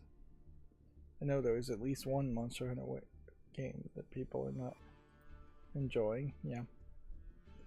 30% positive in the last 30 days and 50% positive overall. So unless this title update changed drastically. And at a certain point, I guess the 30 days review, which would be, I assume, a rolling 30 days, and not just a monthly recalculation of the reviews, indicates that you should really only bother to update your game once a month. Which I imagine that's exactly what Valve wants, because in particular Valve is not interested in actually looking at new updated versions of games. In fact, there actually was a bit of spyware, and we may not actually see that story, it was a virus or spyware or something, some kind of malicious code of some sort was updated into a game after it had already been approved, and people were reporting it for weeks until Valve actually looked at it and took it down, which makes Steam now known to be unsafe, which in fairness, it should have always been assumed to be unsafe. Any storefront should be assumed to be unsafe, but it is yet another black mark on Valve's unwillingness to even scan updates appropriately, which should be really easy to do, because if somebody's average antivirus scanner is catching it, there are plenty of online scanners you could be running too for malicious code. Moving on, Onimusha's Way of the Sword, Mushashi's story, trailer, and screenshots are available on Gematsu if you want to check that out. This is, I guess, one that probably should be on my follow list. Phoenix Wright Ace Attorney Trilogy free title update announced. Gallery mode, episode selection, scene creator, story mode, and more. It's nice, although I kind of would have assumed that several of these things, like episode selection and gallery mode, would have already been in the game. It does seem like you're fairly late to the party, but it's nice to say the least, and there's definitely a case where plenty of game developers haven't done that, haven't ever updated their games. I wonder if this isn't a case where they were thinking that they were going to bundle and resell the series, and they realized that that wasn't going to actually work. Or if this is the case that they were waiting for like 5 million downloads and they realized they weren't going to get that. Or maybe they just wanted something new to announce for Tokyo Game Show.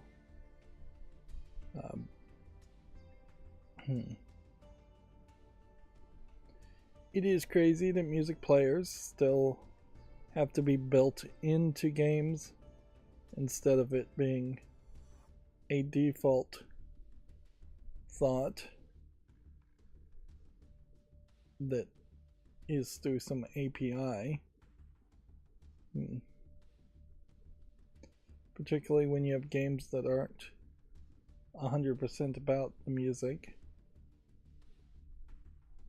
And it's more understandable that art has to be built into the game, but not really. If there was just a whole more standardized Linux open source type mentality, you would think that every single game, when installed on every single platform, would just have a folder called art, BGM for like background music, sound effects, maybe there would be portraits versus a folder that just says arts, and then maybe there would be backgrounds as a separation there. But yeah, you could have the standard system where all games had all of their assets just open to use, but games don't do that, obviously, because they aren't open source and they are encrypting all of their content, and perhaps for good reason. Perhaps they don't, even if they want to give players an art gallery, perhaps they don't want somebody to just take the Phoenix Wright image and nowadays maybe plug it into AI image generation, but in previous days just use it in some kind of inappropriate ways. Although the cat's out of the bag, really, in that case. So, like, as soon as a game is released, capturing screenshots of any game is trivial. So, once the game is released, it is just out there for the public to do what they will, and you can try and sue some people for doing some of the most egregious things. Well, I guess I'm getting a free little bonus in this case, since this was part of that Humble Bundle. Although, I am noticing that I may not own all of the Ace Attorney content. Did I click on view info? Yeah, I don't own the Apollo Justice content. And so this says it's 50% off, but it still would be $30. Apollo Justice Ace Attorney, I think, is the sequel series of the 3 Phoenix Wright Ace Attorney games.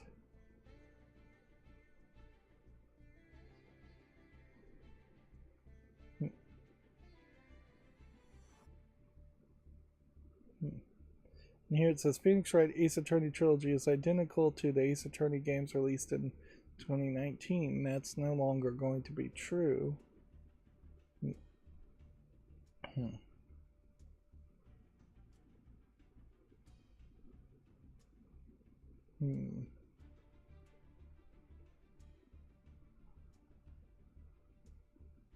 It feels like these Apollo Justice games may be more generated with 3D CGI animation styles, so I definitely would suspect that that is the newer series.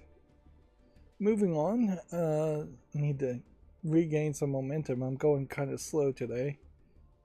Street Fighter 6 DLC character C Viper launches October 15th. I think we had already seen the announcement for her, and I think we may have already even had a censorship complaint, and that the boob window here may have been darkened, or this sash of fabric may have been added where it once was not there.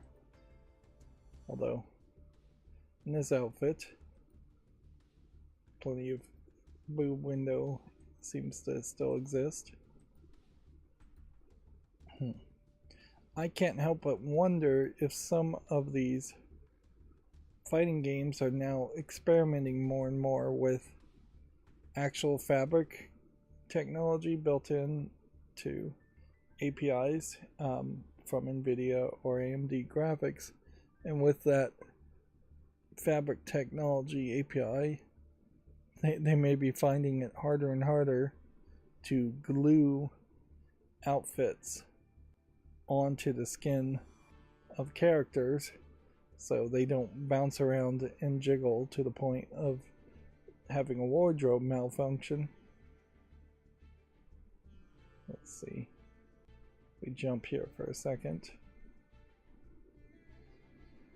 The problem with watching any of this footage, though, is that it's so much flashiness and so fast-paced that a slowed down view would be required by me, at least, to try and figure out what's going on with any of the fabrics around the outfits. And of course, it is perhaps sexist that there's, even in my mind, maybe I'm being too sexist, and that I really don't care one bit to discuss or talk about Guile's outfit. I will say, in the last trailer I saw where it was intergender fighting, it was less cartoony and more realistic, and it was focusing on a male character fighting a female character, and so it came off a little awkward in my mind, seeing female characters that aren't even the focus of the trailer getting beat up in kickboxing. C Viper's trailer does not have that problem for me. Yeah. For some reason. Perhaps just because I am a sexist pig. But yeah. Let's see. Mega Man Star Force Legacy Collection extended announced trailer and screenshots. So we've got this whole new Mega Man game after I bought a whole bunch of Mega Man and thought I'd gotten it all. So this is just another Mega Man collection of games I was unaware of. So, as far as Mega Man is concerned, is this a traditional Mega Man style game? Yeah, he may not be coming back in a whole new game, but he does seem to still be getting some of Capcom's attention.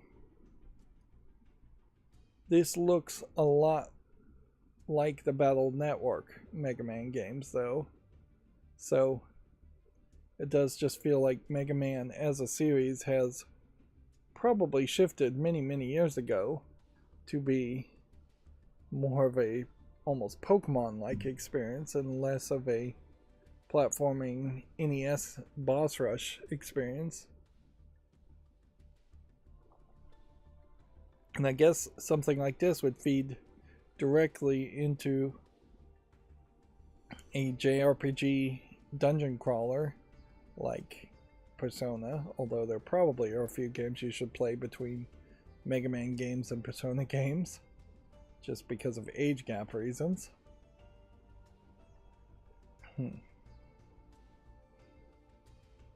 So yeah, this definitely feels like it is more Battle Network style gameplay.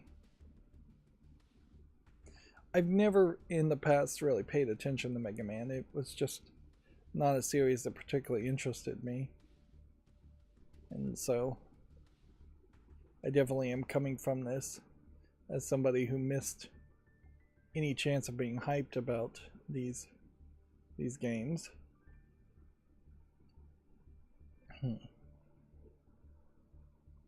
I can't help but wonder if the Star Force series was trying to ape Pokemon years later in its style and just was way too late to the party. Pragmata's Shelter overview trailer and screenshots are available on Gematsu if you want to check that out. I think that's the same trailer we had already seen, although this shelter area I assume is probably a central hub area. Guess Pragmata should be on the fall list. There's really no reason why it shouldn't be.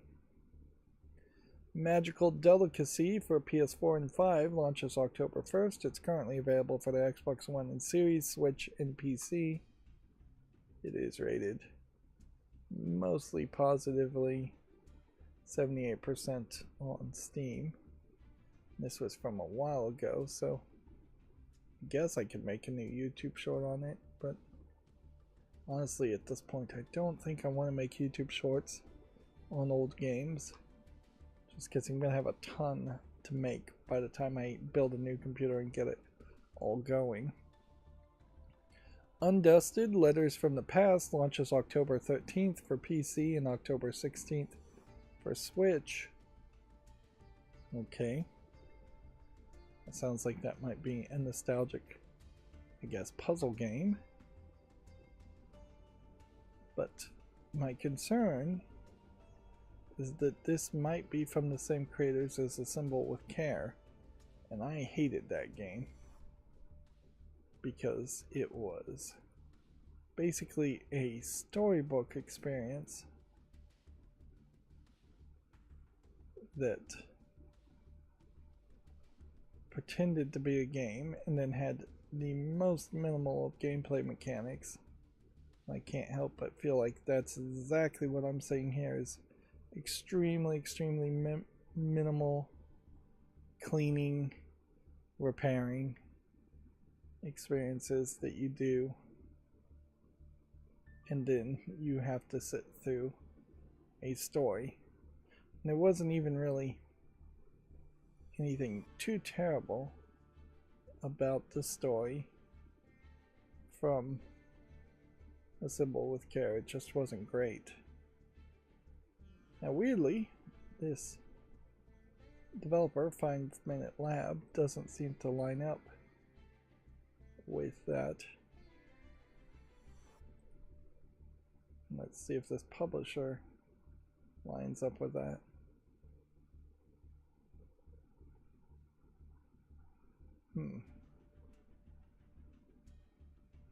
Doesn't seem like that's going to be the case either. And yet, I'm so spoiled by that previous experience. Like, I am so disenchanted by that previous experience. I just don't see myself even wanting to put this on the follow list. Yeah. I think I am, at least for a few years, going to not be willing to play any game that looks anything like this. And what really sets me off is just the screenshots of the actual gameplay, and then the screenshots of level selections and story sections. This may be the beginning of a style that is just going to replace other kinds of more simplistic games, that they may be like visual novels with minimal interaction, but are going to fall under some new category that they call themselves. Right now they're selling themselves as being cozy, family friendly, and puzzle games, but in the end I think they might be called something closer to a visual short story or visual picture book. Moving on, Kingdom launches November 6th as a survival adventure game. Apparently. Interesting art style. Yeah. I don't know why we have Final Fantasy the Ivorlands Chronicles open up here. Seems like that's the wrong game. Famitsu review scores for issue 1916. Hollow Knight, Silksong, and more scored. So, Baki Hanma Blood Arena, giving a particularly low 28 out of 40. Hollow Knight Silksong being given an average 32 out of 40. Interesting. So, Famitsu not particularly impressed by it. And then Tawa Guardians of the Sacred Tree given 31 out of 40. One scored less. So they weren't particularly impressed with any of the games this week. Gung Ho Online Entertainment is going to debut a new title at Tokyo Game Show 2025, which, I mean, I guess Tokyo Game Show doesn't start until tomorrow, although with the time difference it might be starting right about now, or it might be starting in 24 hours. I don't know how the time difference really would work that way. Well, it wouldn't be 24 hours, it'd be 12 hours. Or thereabout. Neo 3 launches February 6, 2026, and the Amazon Japan listing reveals. Of course, that could be very well just placeholder info, although nowadays placeholder info seems to be fairly accurate and not just made up. So Palworld Pal Farm has been announced as something that is going to be developed. Now, people are taking this to think that this is Palworld effectively coming after Animal Crossing, and maybe it is, but they are, I think, intentionally ignoring the elephant in the room potentially, in that Pocket Pair, the developers of Palworld, and the developers of a game before Palworld, is already fairly notorious in that they abandoned their first game to make Palworld. Palworld, the original Palworld, not this one, is going to get a like 1.0 updated version of its game, at which point I speculate, and can only really speculate, that they may say that the original Palworld game is just done and that they're not going to put any more new content in it. They might put in patches and performance tweaks, but they may just say that is the experience. At some level, maybe it would make sense for them to be done with Palworld and get away from the guns, but even in this trailer you see a robot with a revolver playing Russian roulette, and this definitely feels like this is inspired by a Stardew Valley / Animal Crossing type experience. And I guess Stardew Valley is mostly what we're seeing here, because we don't know if these characters are going to really have you go and do tasks for them as much as Animal Crossing does, or you can decorate the building even as much.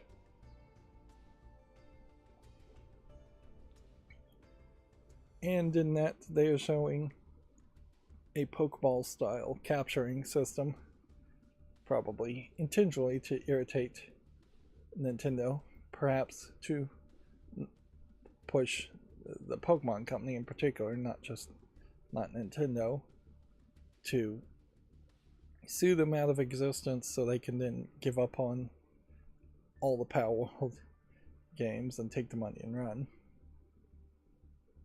So even the original Power World game felt a little bait and switchy, so that is also a concern that I would suggest people have, as far as, is this game really going to play anywhere close to what it seems to be showing in its trailer? Is that what you really want?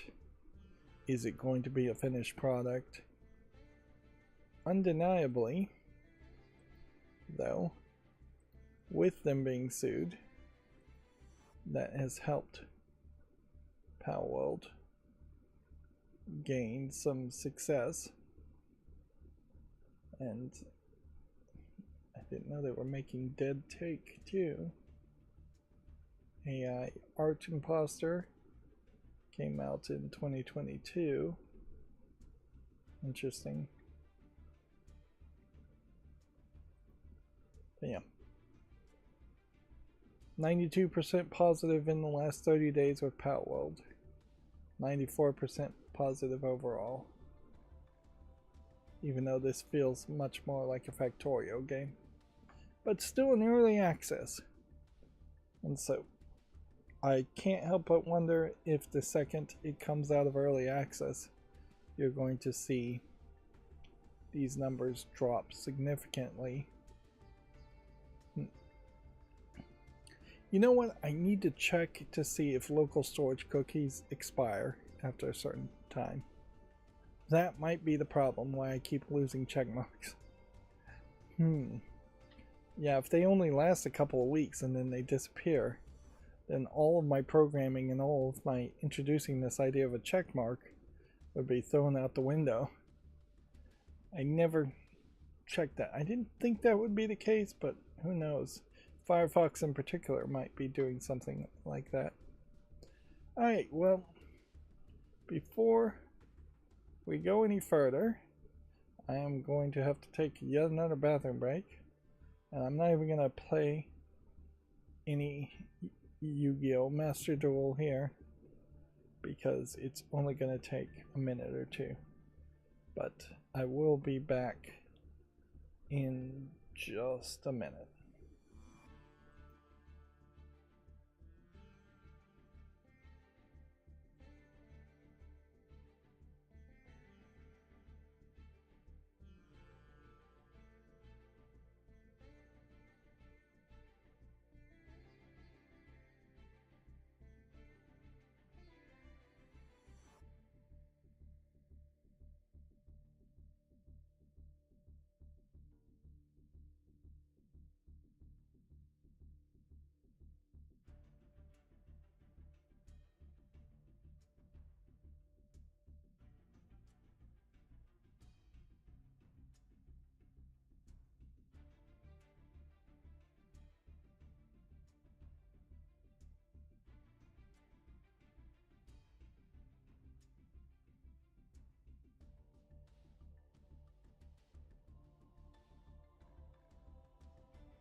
Okay, I'm back. Sorry about that. Yeah. So, a game called Stranger Than Heaven has behind the scenes video, a brief look at the new game from Rydo Gotoku Studios. I feel like we'd seen a trailer for this, but maybe not. Maybe we'd just seen the name, because this is not very recognizable. It seems to me like it's an animated jazz group of singers, and then you can see a whole bunch of programmers in your Japanese office. Keep an eye out for any pillows or blankets under the desks, where sleeping in the office in Japan is become some sign of pride instead of the exploitation that it really is.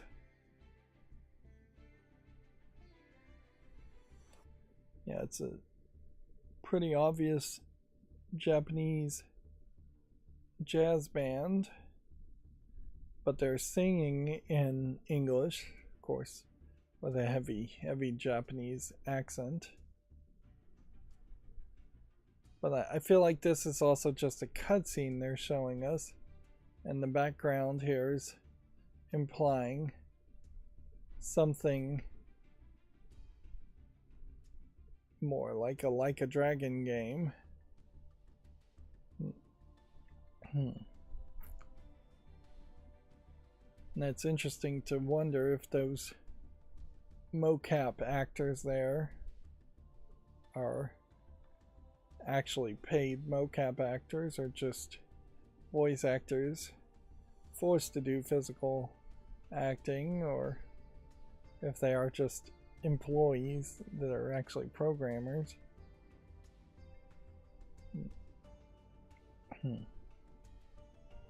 I haven't really seen a lot of experience, a lot of instances of Japanese companies using mocap at all.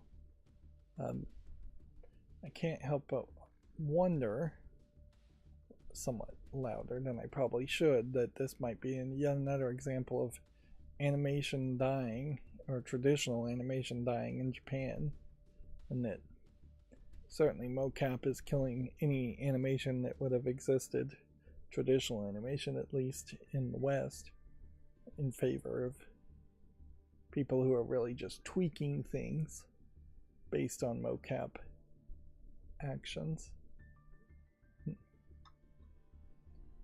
Let's see, Yakuza Kiwami and Yakuza Kiwami 2 are coming to the PS5 and Xbox Series on December 8th. Yakuza 0 Director's Cut coming to the PS5, Xbox Series, and PC on December 8th also. This is all stuff we had pretty much already talked about. I guess this would be the game to play if I was going to play any of the Yakuza games. I just question, would I want to play any of the Yakuza games? At a certain level, perhaps I'm better suited to play a Yakuza 0 Director's Cut than I am to play Persona 3. Something that's more young age in tone and story, or story at least. Yakuza 3 Kiwami, Yakuza Kiwami 3 and Dark Ties announced for the PS4 and 5, Xbox Series, Switch 2, and PC. So these must all be announcements that happened before Tokyo Game Show started. Yeah, I'm noticing I'm occasionally yawning, like my weird getting sleepy in the middle of the day and taking a nap situation. It's not the greatest. Oh, and by the way, as I ran into the bathroom, I did look in the mirror and see that I do have a major dent from the nose bridge of the glasses in my forehead as I turned them up. But I do think also I have proven to myself that I won't be needing to use the glasses during the live streams of video game news, the minigame podcast, whatever I end up calling it next year. So that's good. I will use it sparingly when needed.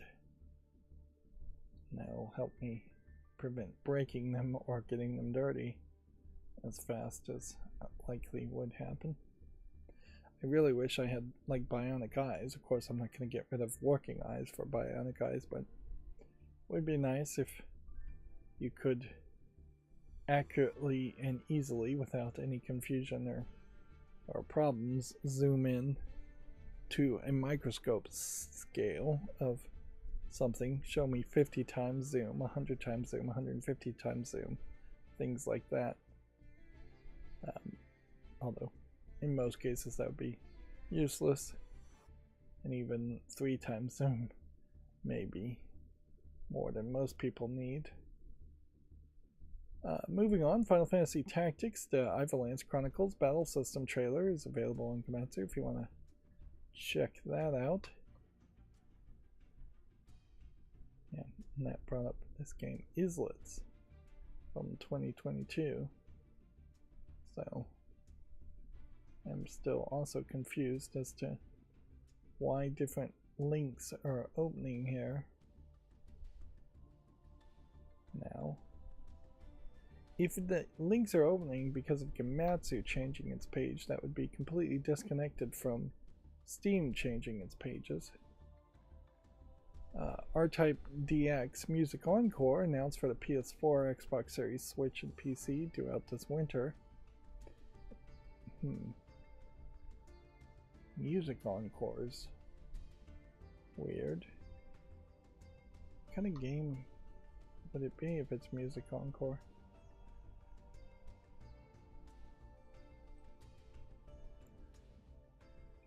I would assume it's still a game. Sorry, I'm yawning again.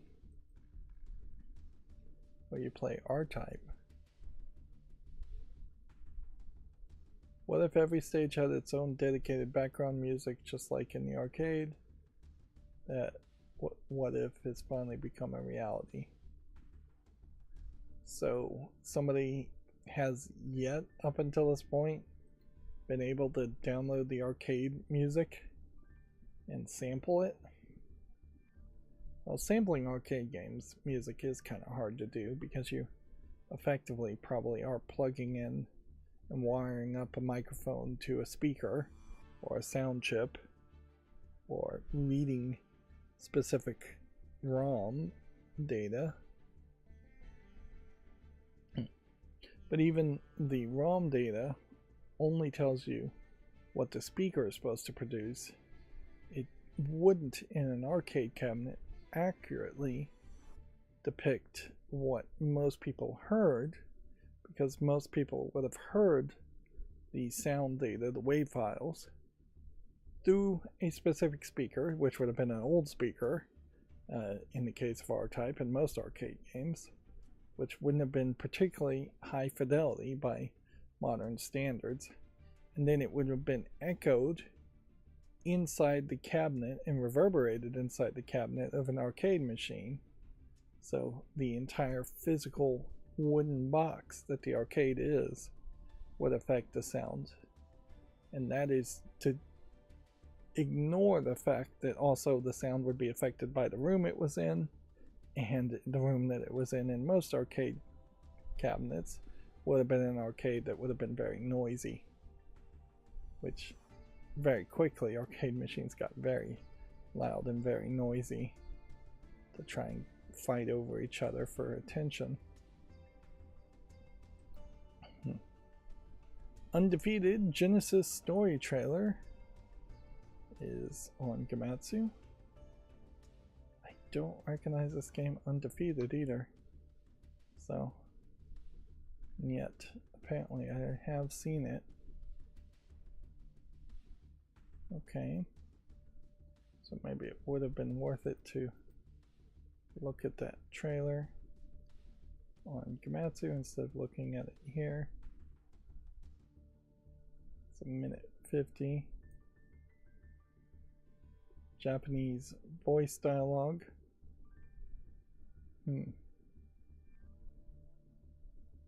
This is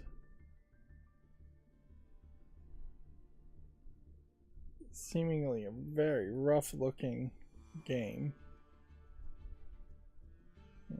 The character apparently has been isekai'd to a new world and now has superpowers.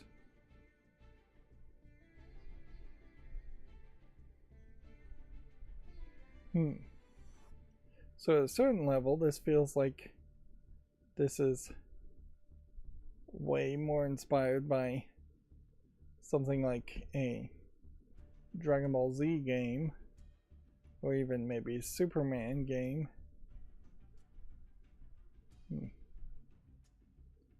It would be interesting, certainly, if it turned out that this was a Superman game in development at one point, and then they just lost the license, and which would have been Warner Brothers, so that's very believable, and then they slapped on generic anime stuff, anime characters instead.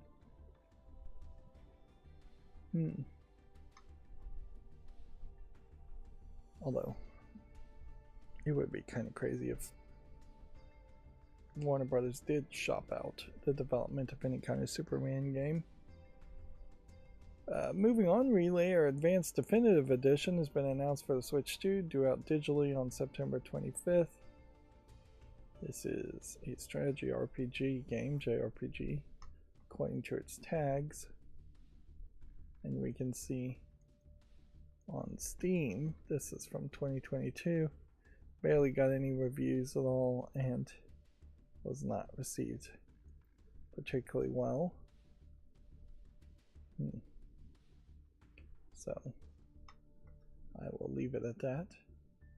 A Lilliputian World fantasy life simulation game called Animula Nook has been announced for PS5, Switch, and PC. Lilliputans are the names of the little creatures in myth. The borrowers also, I think, is what they're called. Although I think technically in myth stories the Lilliputans are really the name of small creatures from Gulliver's Travel, and that the borrowers stories just call them borrowers, which all of that I think is based off of some Nordic story. It has a interesting animation style in the way it's being shown. So there might be something here that catches my attention, although I question it.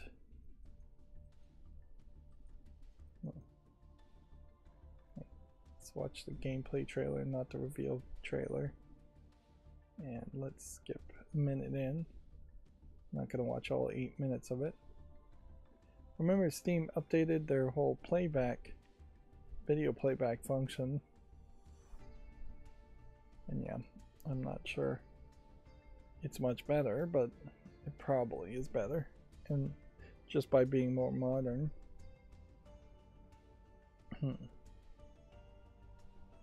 So they have the characters moving particularly slow, wandering around.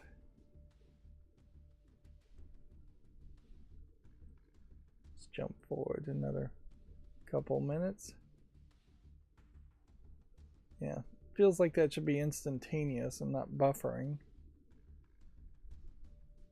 Let's see.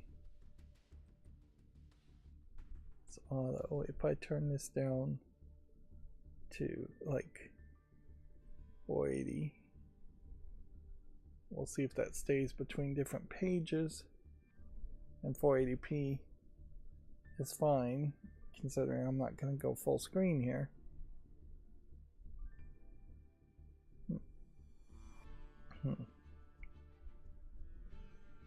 So this feels like this could be a lot like a decoration game or a cleanup game. and that you're just wandering around different places collecting items and placing items. I think it's far too much the case now that we have a lot of these games designing themselves just to look like they're cozy games, or calling themselves cozy games, whatever that really is supposed to mean, when in reality it is just minimalistic gameplay with placement abilities of pre-bought assets or pre-made assets. This might be the evolution of games like The Simpsons tapped out, in that more 2D top-down perspectives are no longer considered acceptable. It is becoming more and more decoration. Unfortunately, I fear this might be a case where kids and adults of modern times, particularly in the United States, are just so broke and have no hope of ever really owning a nice house that they are fulfilling an actual fantasy by decorating a house, which inherently it is a fantasy, because you're just not going to find these things in games available for purchase, or crafting them and building them yourself would just be way too expensive.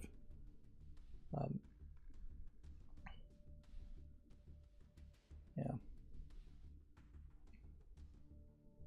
So yeah, I don't know if there's a secondary gameplay mechanic here, but from the looks of it, there might be, and that you're capable of wandering around on the outside and probably collecting flowers.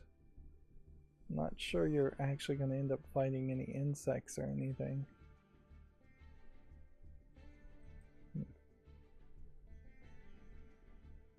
Now it seems like it is more of a trading situation, where the outside might just be where you interact with either NPCs or other players.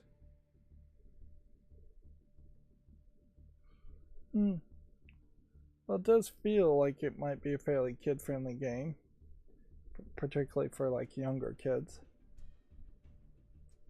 I can't help but feel like, though, what's going to happen is we just have a lot of games coming out at the same time that were inspired by the latest Animal Crossing game, and they're all going to cannibalize each other, and none is going to stand out as being even comparable to Animal Crossing, let alone better. Of course, if one of them stands out as being very playable on the Steam Deck, that might be what pushes it over the line. Mario Kart World's version 1.3.0 update is now available. You can join friends playing Knockout Tour online.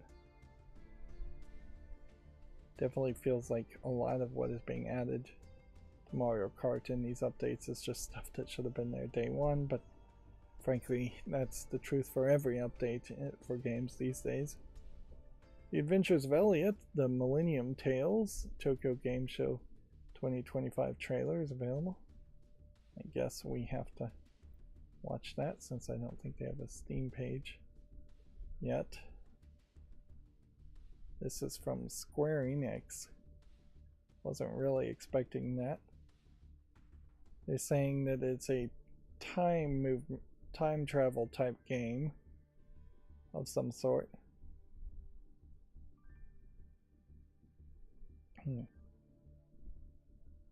So this feels very much like yet another Square Enix 2.5D RPG game, perhaps connected to Final Fantasy in some way.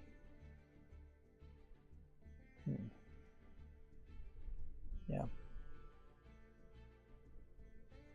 I can't help but wonder if maybe Square Enix is pushing this new art style, that's 2.5D art style, 2D sprites, or almost 2D sprites in a 3D environment, as a way of trying to get a few more sales of random JRPG type games.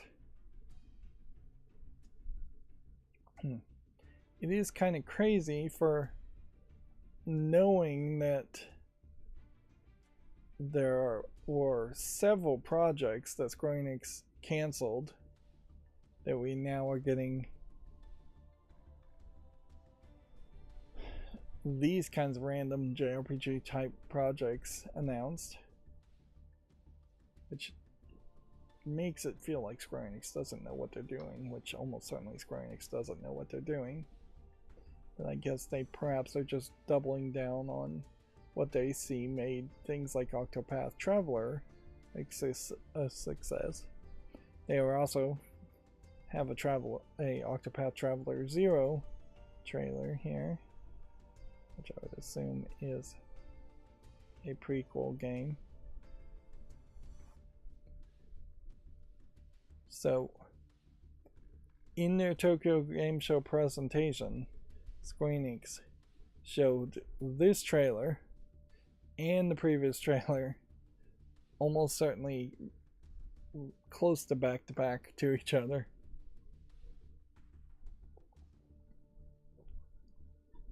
Which, yeah, definitely feels like Square Enix thinks Japanese gamers in particular have a lot more time than they really do, and they aren't really following the news that gaming is actually down in Japan, perhaps because they are playing shorter games and less willing to put 200 hours into every single JRPG. It is interesting to see the Japanese gaming audience even evolve a little bit, because it has been very consistent from my perception for decades. In fact, we may just be seeing the end of the first generation of gamers in Japan, where if you were, say, a 30-year-old salaryman in the 1980s, now in the 2025s you would be 70, and so you might be hitting the age of dying or the age of no longer being able to play video games, which in Japan in particular, I think a lot of gamers were closer to being 30-year-old salarymen as the first generation of gamers in Japan than they were 10-year-olds or younger in the 80s. This is going on, talking about all the features and everything, which I don't really care about, so I'm gonna move on. Octopath Traveler I can put on the follow list.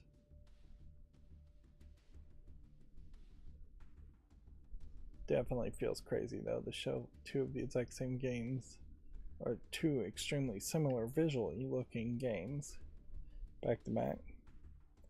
Annapurna Interactive in Yornau announced an action-adventure game called Demi and the Fractured Dream for modern consoles, Switch, and PC.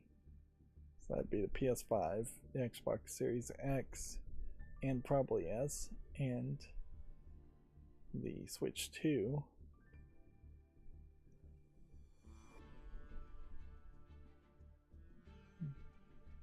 Again, we're watching too many trailers.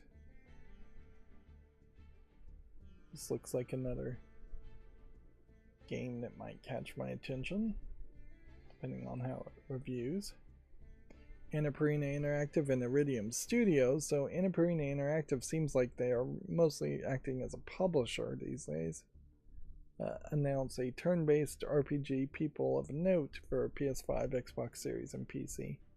Interesting how it's a different set of platforms in that case. Party-based JRPG series. Most music games tend to lose me in that I have no musical ability. But in this case, it might not really be any kind of rhythm-based gameplay as much as it is just singers and musical people as the protagonist.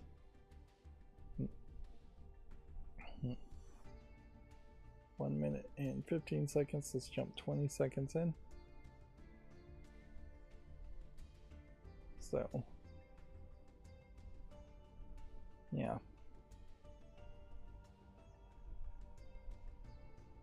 So they're saying they're combining different genres, so it feels a lot like that Trolls World Tour movie, I think was the name of the sequel, where it's different genres of music.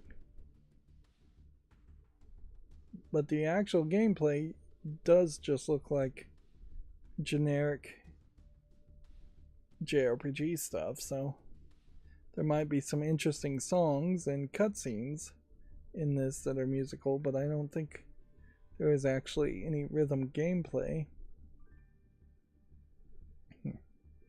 Which I tend to see it fairly often, that people who are into music are so into music that it just becomes something that permeates their entire being and every thought they have. And we definitely have seen several game developers that have bands, even though they may be programmers and not the music or sound effects developers. So I think a love for music probably inspired this more than a desire to make a rhythm game, which I'm not sure. There is always an overlap there.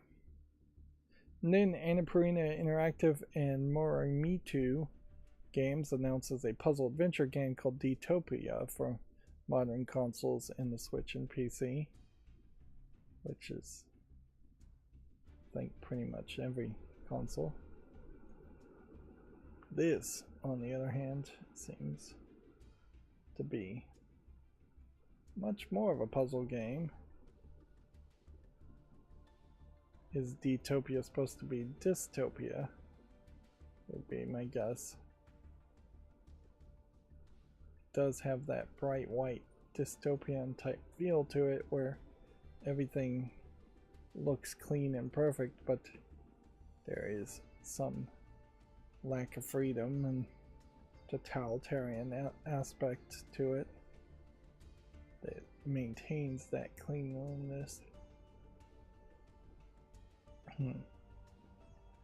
Freedom effectively is always dirty to some extent if people are truly free, which, yeah, I don't know if that's the greatest indicator, though. I wouldn't say China is particularly a clean country, and nor would I say it's a particularly free country. And I wouldn't say Japan is particularly a dirty country, but I would say it is fairly free. Not 100% free. I don't know if any country is 100% free. Borderlands 4 for the Switch delayed to an unannounced date, no longer due out October 3rd. We can see that the reviews are 63% positive right now for Borderlands 4, and I wouldn't expect that it's trending upward per se. Let's see. No, it might just slowly average out, though. Why is this chart only showing me a few days? Well, it's only been out a few days, I think, is the issue there. It's only been out 7 days. So yeah, you have slightly more than half positive every day. And then it mostly is just tapering off to no reviews at all. And that is perhaps the most damning thing here, more than anything, is that you would expect and hope that you were still getting people playing the game and reviewing the game after finishing a significant amount of it. But yeah, you have 30 hours negative, 1.8 hours negative, 2 hours negative, 40 hours negative, 2.8 hours negative, 30 hours negative. Inherently, the numbers for negative are going to be shorter than the numbers on average from positive, but here's 116 hours negative. And then this one is a joke game, joke review, one of the best crashing simulators around. Yeah. I do think there's an audience that is liking Borderlands 4. I question, though, if that audience is big enough to replace the audience that is not liking it. Side-scrolling tactical RPG Wishfarers has been announced for PC. Wishing season. Yeah. So we are hitting some of these Tokyo Game Show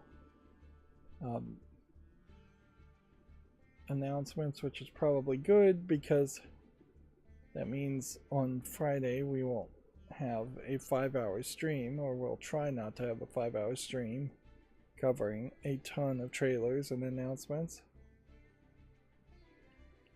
So this feels like this is Worms World Party if you replaced the worms with mages, which isn't a terrible thought. I'm surprised there aren't more Worms clones, although I also wonder if the gameplay style is just not particularly that great.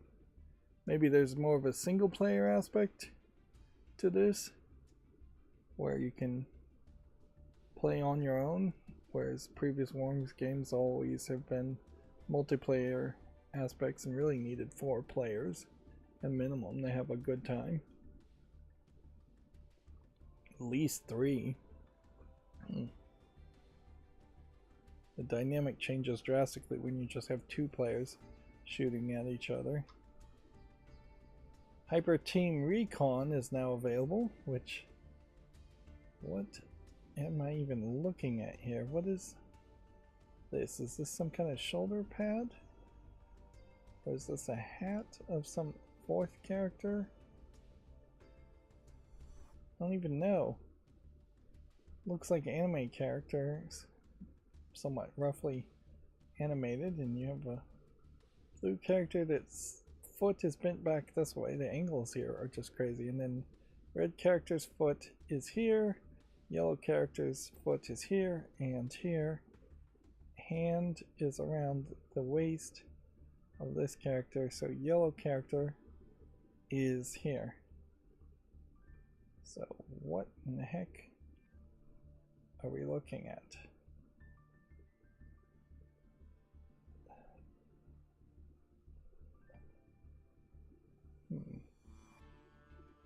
I mean, I just cannot tell. Doesn't look like a shoulder pad. That is a very confusing image. Very, very confusing image. Here's Wishfarers. Out of order. Kingdom Shell is now available for the PS4 and 5, Xbox One, and Series and Switch. It was previously released for PC. You can see that it's rated very positively from 2023, and at that point I missed it completely. So I'll put it on the wish list now, which, oh, I am noticing that the wishlist bar at the top is telling me how many games I have wishlisted. So let's look at that in a second. Silly Polly Beast launches in October for PS4 and 5, Xbox One and Series and PC. That could be something of interest. Although, yeah. Reason I'd put this on the fall list is because it's weird. And I do love weird. So yeah, you have your wishlist number. 6,354 games are on my wishlist, which means of all the games on Steam that I have seen, I have deemed that many to be worthy of purchasing. Not that I will purchase all of them or ever get around to playing all of them. I frankly may not get around to playing all of the games I already own, which probably is somewhat of a problem, but maybe not that big of a problem when you have family share, when you can potentially share it between 5 different people, if the 5 different people were fairly diverse in what they like to play. Having a big library is less of a problem.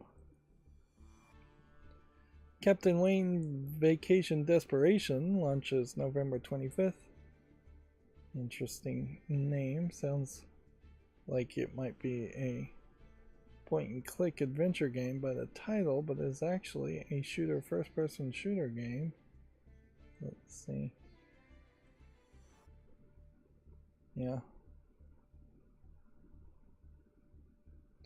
These are another examples of like Doom clone style games that I just don't know if there is any way I'd ever be interested in playing those kinds of games.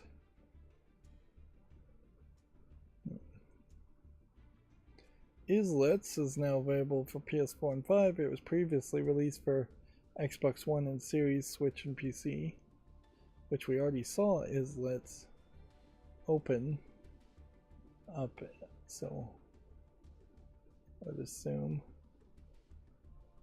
all of these tabs are just now in different orders. And this is Baldur's Gate 3, which we'll keep an eye out and see if somebody says something about Baldur's Gate 3 next. That might very well be a case where Gamatsu put the wrong links in the articles, and that's what may have happened. Top Hat Studios and Molgato announced a 3D platformer called Twinkle's Galactic Tourer for PC. Interesting. Weird experience. Now we're seeing an Onimusha link and a Capcom Fighting Collection link. So we are just all over the place. Neo 3 link. So that was like 3 games, none of which seem to be connected to anything. Avatar Frontiers of Pandora DLC expansion From the Ashes has been announced, due out December 19th. Interesting.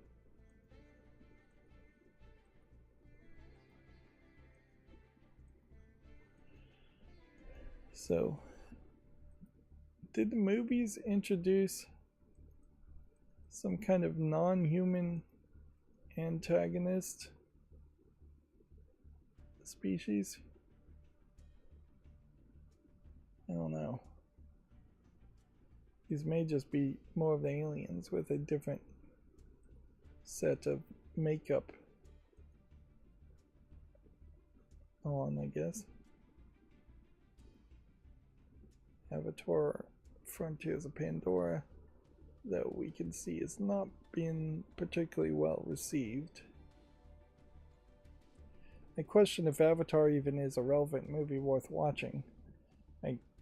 Is it available on streaming? Has it ever been available on streaming? The first movie in particular.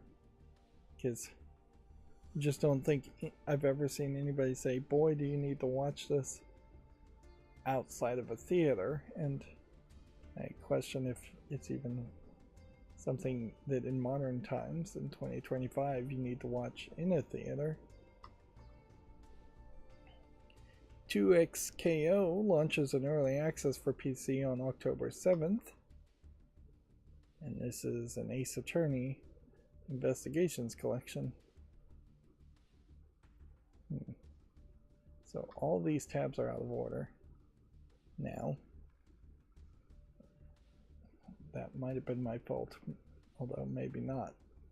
Dragon Quest 1 and 2 HD 2D remake new content trailer is available on Gematsu if you want to check that out. So, continue to move here. Biped 2 launches November 5th.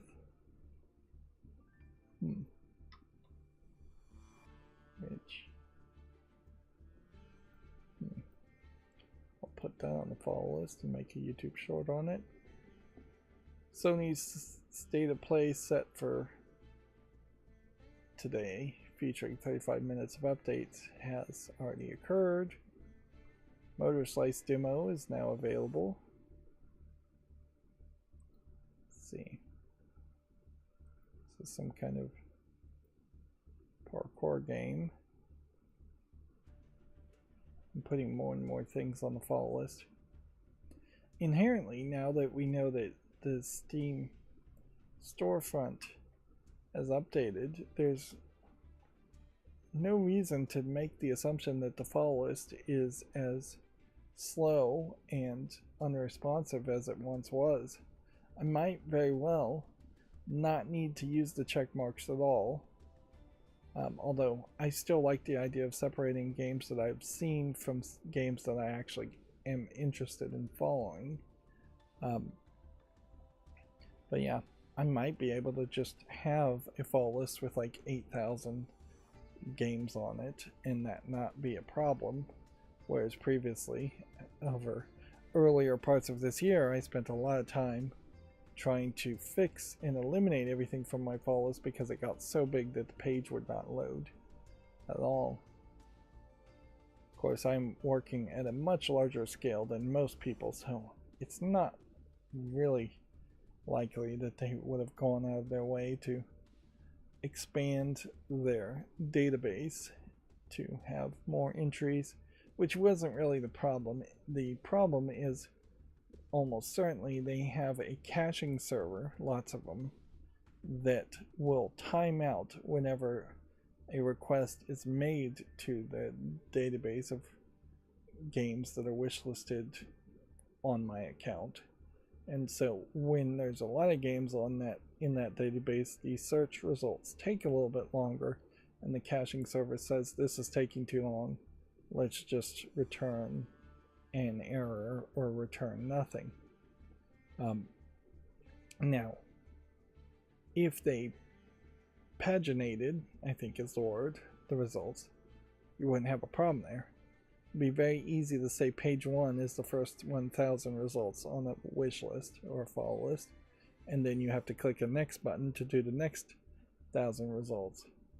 But they didn't design their page that way, nor did they design it to dynamically update on the follow list when you scroll downward, even though it does dynamically update on other lists on the Steam page. Of course, that's getting way too nerdy and has very little to do with video games.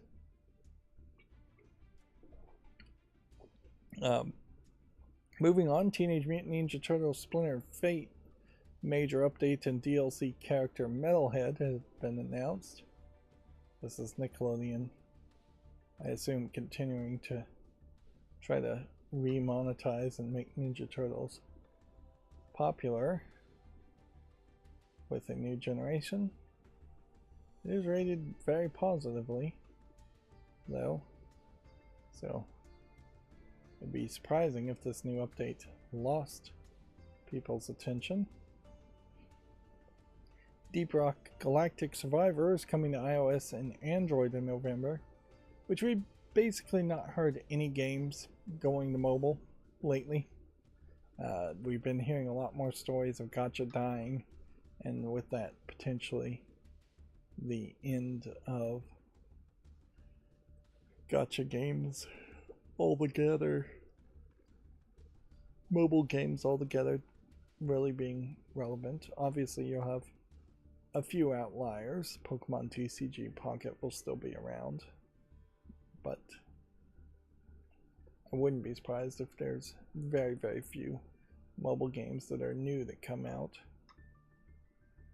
And yeah, Android in particular has just become less interesting with every new update and has just become a new Windows type operating system, commoditized and boring, doing what you mostly want and not offering anything new and exciting.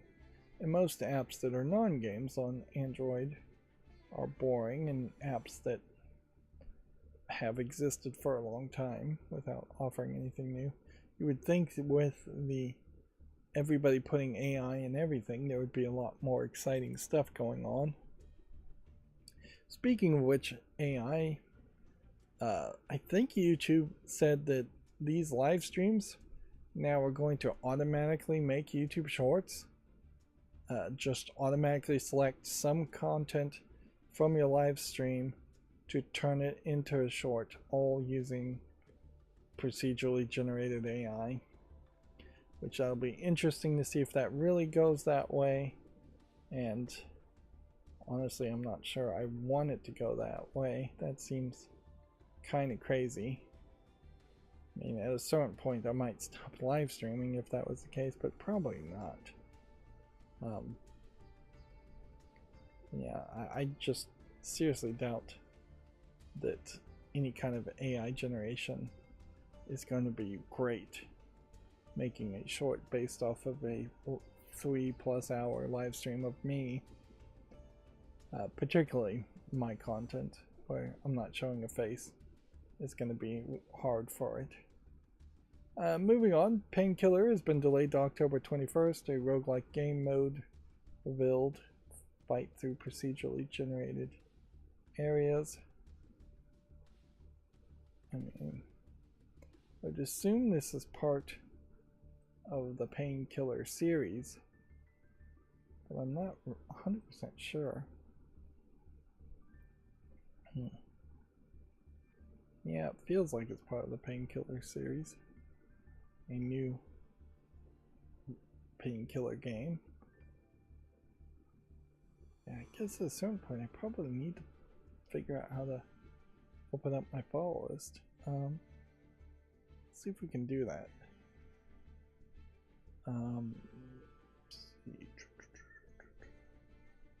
If I open my wish list up here, that's only going to show the wish list, which is not paginated. It just starts loading more as you scroll down, although it's going to take a long time to load everything in. So right now, activity is probably the best way to get to it. Then games, maybe? I have the plugin that's opening all of these in new tabs. Okay, that got me to this spot. Which, yeah, it's crazy that it took 4 attempts to get to this spot of recently played. Recently played really is never going to be a super long list unless you launch a ton of games and play them. So yeah, games I own are 1,637. Games on the follow list are 441. So we'll click that, and that'll get us to the follow list. Okay. And then this was that 3D emulator game that, let's actually look at that. Let's see if there's anything new that's happening there. Things on the follow list would potentially get updates, so that's why they're on the follow list a lot of times. A lot of things are on the follow list also because I'm just waiting till see if they get 30 reviews and a reasonable amount of time around its launch window.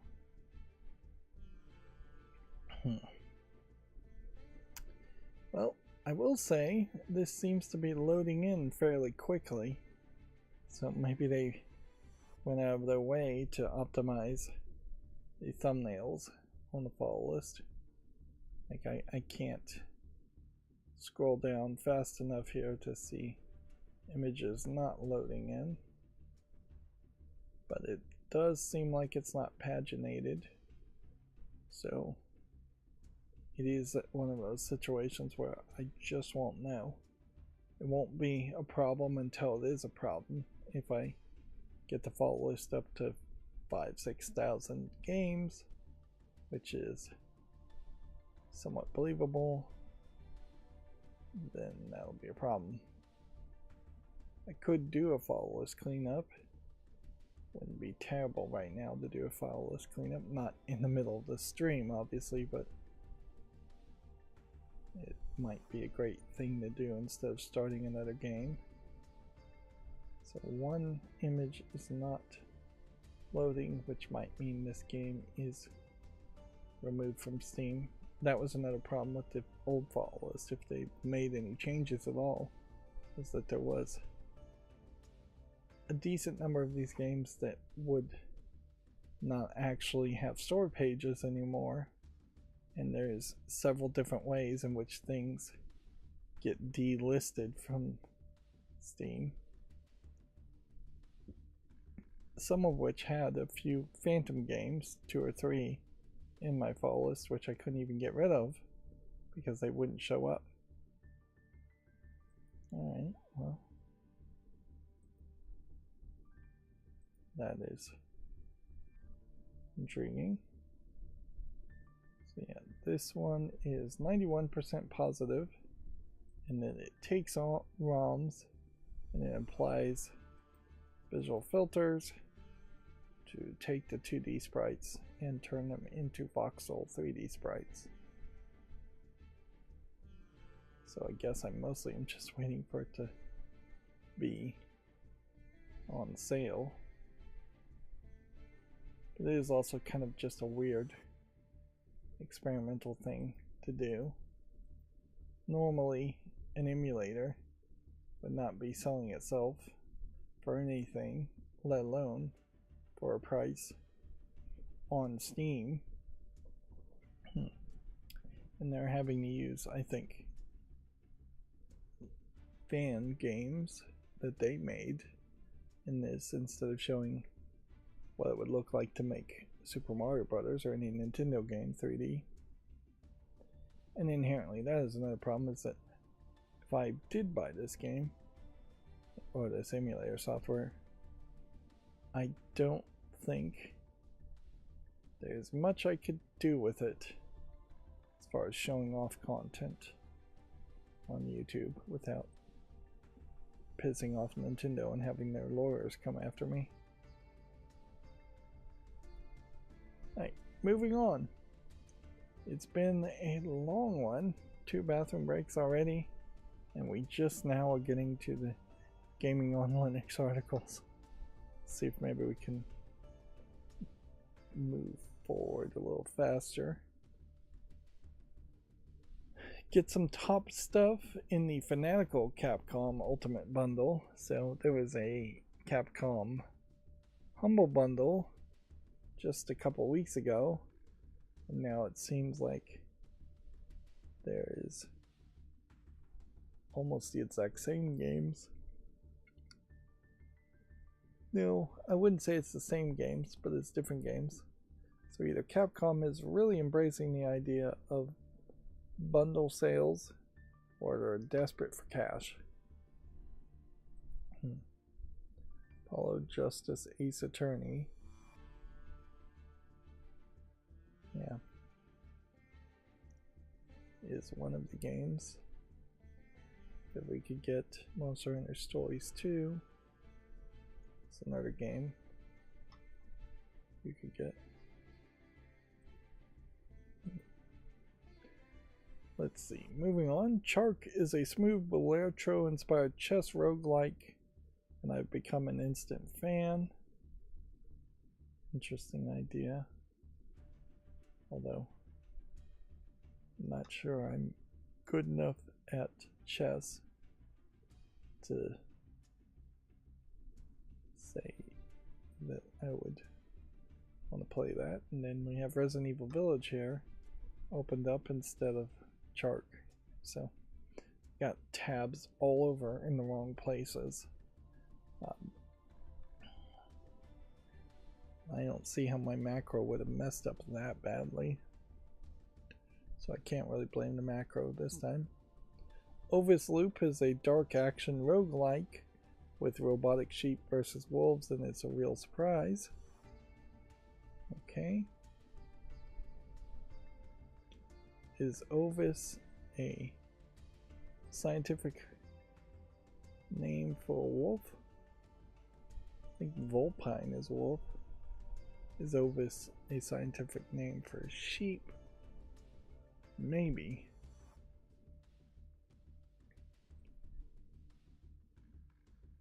Either way, Ovis Loop is rated very positively, so I'm going to put it on the fall list because it's in early access. That's another reason why things end up in the fall list, is that they're early access. Here's that Twinkle's Galactic Tour game we saw mentioned way earlier. The devs of Silicon Dreams announces Duskpunk, a gritty tabletop-inspired RPG. Interesting. Okay. Like a creepy version of hide and seek, It Has My Face is out of early access. Do feel like I saw a game somewhat like that. Shotgun for an Arm boomer shooter Captain Wayne Vacation Desperation arrives in November. We looked at that. Yeah. Boomer shooter. Is that what they're calling it? These types of games now? It's for boomers as far as the shooter goes. Are we really gonna start calling things Gen Z, Gen X, Gen Y shooters? A monster taming roguelite, Aethermancer, from the devs of Monster Sanctuary, is now in early access. Okay. And here we have Duskpunk instead open. Yeah, these tabs are all out of whack. I don't even know how that would happen. Unlock tons of ways to slay slimes in the casual incremental game called Maktala Slime Loot Fest. Which, okay, doesn't look particularly interesting. Your only weapon is a deadly bouncing ball in Sideless. Check out the demo. Interesting. Sideless misspelled is an intriguing concept. I was thinking it was going to be a top-down Vampire Survivors game, and instead it feels like more of a 3D experience. It's an interesting idea. So, Valve has revamped the Steam Store menu with enhanced searching. We had already been looking at it. After being in beta since July and previously only in the Steam client, Valve has released a refresh of the Steam Store menu with enhanced searching. Now on the web store too, not just the client.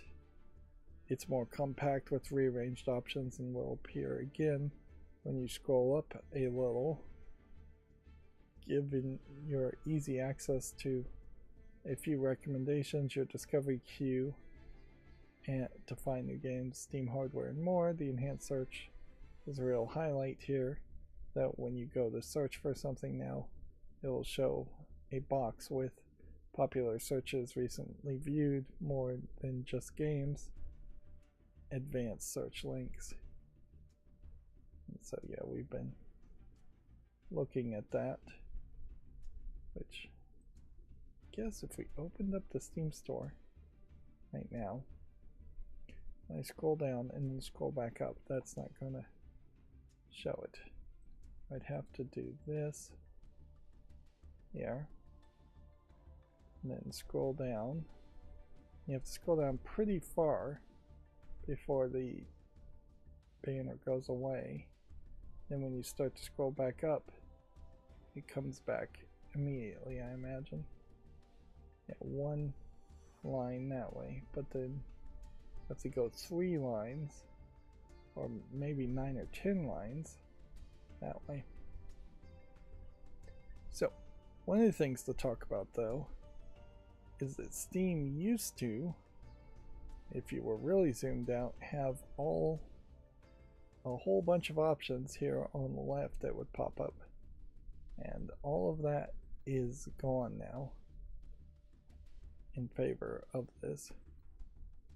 And if we zoom in to 150 times, it starts to take up the entirety of the screen,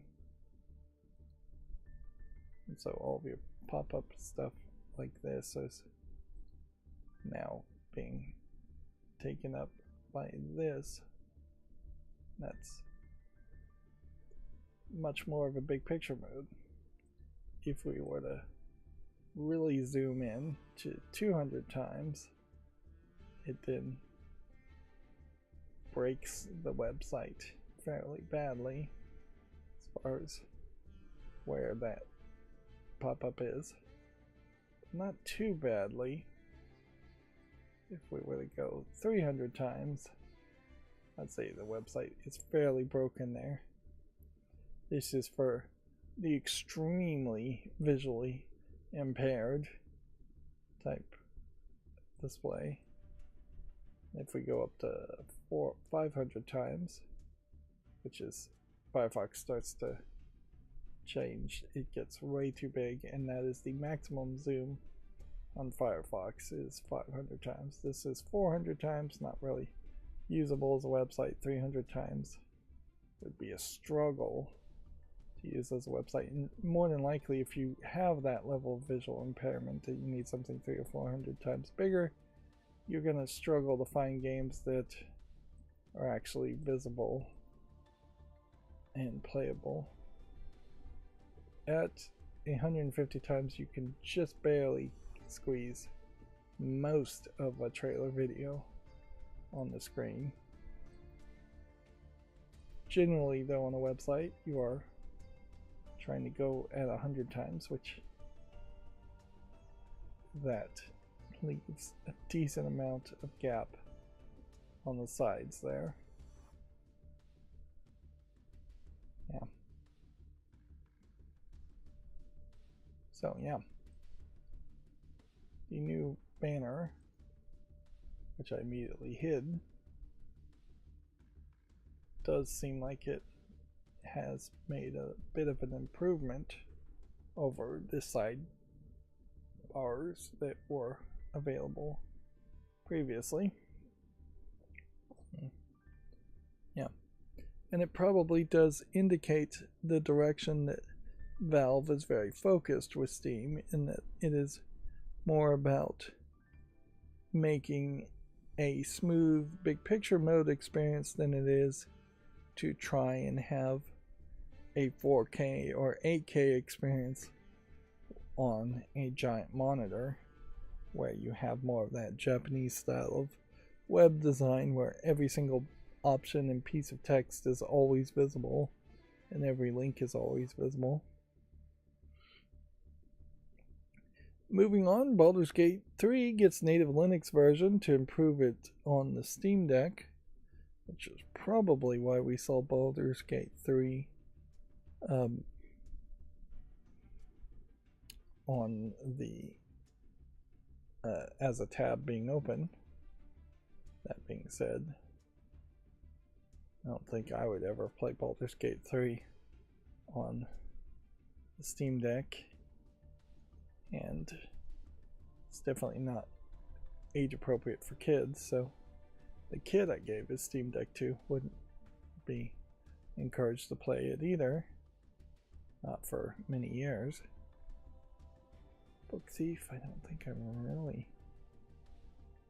want to do anything with this, just maybe check it and move on. Dead Rising Deluxe Remastered came out in 2024. In the last 30 days, it's 60% positive. So it's not super positive right now. Overall, it's been fairly positive though. I don't know why that tab was open though. It's crazy to have the Steam tabs open and then 5 stories down the line get the story and the reason for it. A third-person action roguelike mech builder, Granvir, is out now. We saw Granvir was the first link that was completely out of order. So maybe this is the point where things are going to start being back in order, if we could only hope. Stalker 2 Heart of Chernobyl finally gets night vision and more upgrades. Interesting. I wouldn't have thought that Stalker 2 was going to get any kind of updates. But apparently so. And I feel like the Stalker series is the one where you're above ground, and then there's another series where you're in the tunnels in train stations and tunnels underground after a nuclear apocalypse. And I confused those two series quite a bit. Maktala Slime Loot Fest, we saw them talk about that a while ago. For fans of Ghost Runner and Ultra Kill, the Fast Melee Dungeon Runner Blood Thief is out now. Okay, we now see why we saw that tab. A first look at the spooky game OD from Kojima Productions. We already watched that trailer. They went with Unreal Engine for it, switching away from the Sony-owned Decima game engine, with Kojima noting how Unreal Engine tech is one step higher than Death Stranding 2. So they're doing this horror game basically as an experiment to teach themselves how to use the Unreal Engine. Which, yeah, as much as I might want to sing the praises of the Godot engine, and I do believe there's a new version out yet again, 4.5 I believe, you can't help but admit that there's still some room for improvement as far as making hyper-realistic visuals in the Godot engine. I've seen a plugin recently that is trying to do more of that, but even in their development process, I heard someone talking about it who helps run the Godot engine development. They have to admit that AAA game developers tend not to want to pay for the Godot engine or support it in any way or put any code back into it. So it's hard for Godot engine as an open source project to really hyper focus on AAA developers and making AAA games with hyper realistic graphics, when that would take so much work and just not really be the target audience of most people who are going to be using the Godot engine. Not yet, at least. I suppose, I assume there's some kind of donation process for the Godot engine. There's no licensing issue there, so it would have to be a donation process. Moving on, the comedy first-person adventure The Dungeon experience from Devolver Digital gets a demo and trailer. Interesting. All these monsters are seemingly preying over this monster, which I feel like this is a direct political parody of what we have seen happen to at least one politician, where people are laying hands on somebody, praying over him. This game is overwhelmingly positive, but it's from 2017 Paradigm. This is the dungeon experience.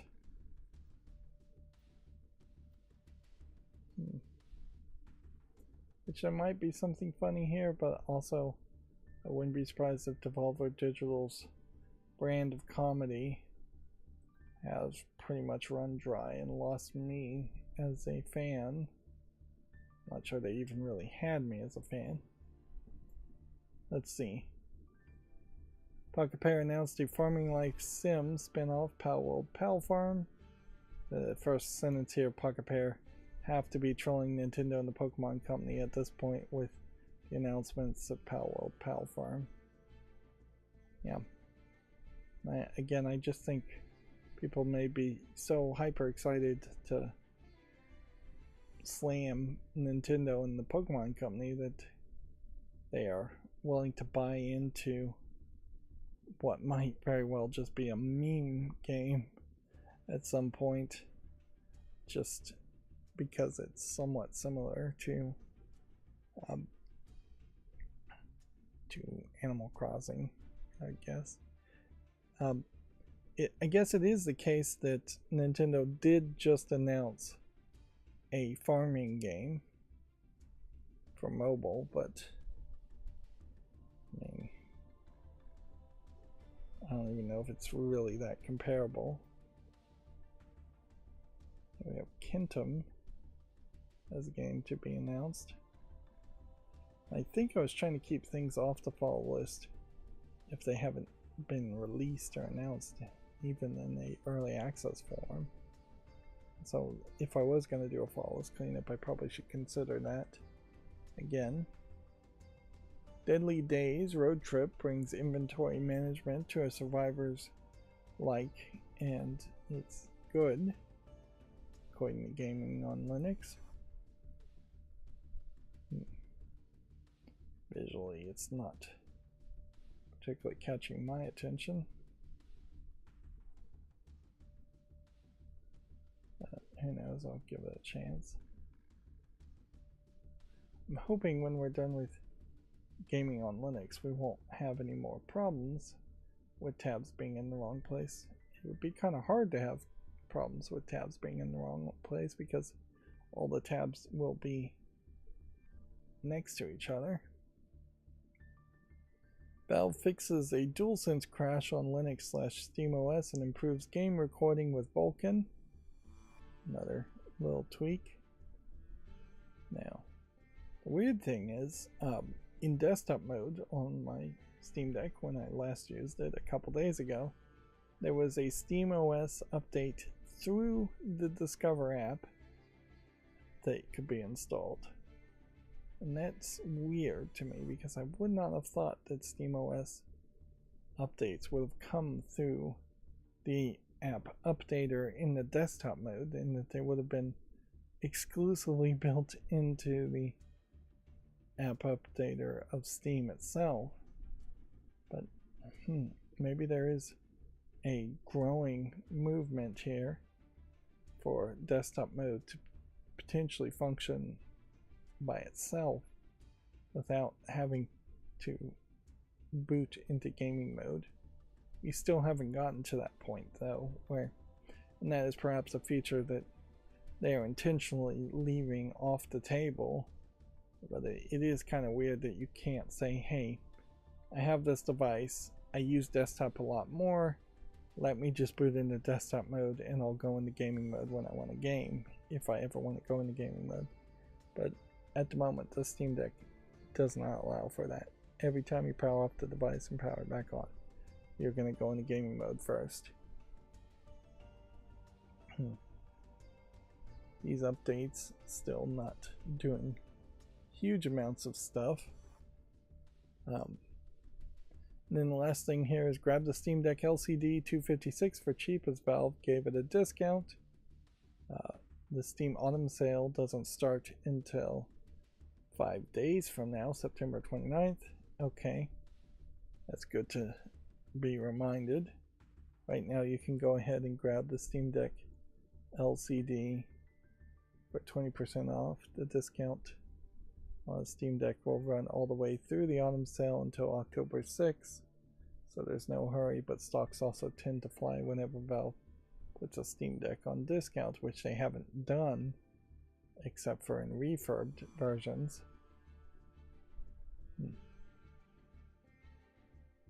Yeah. Alright, and that's going to bring us to GameDeveloper.com.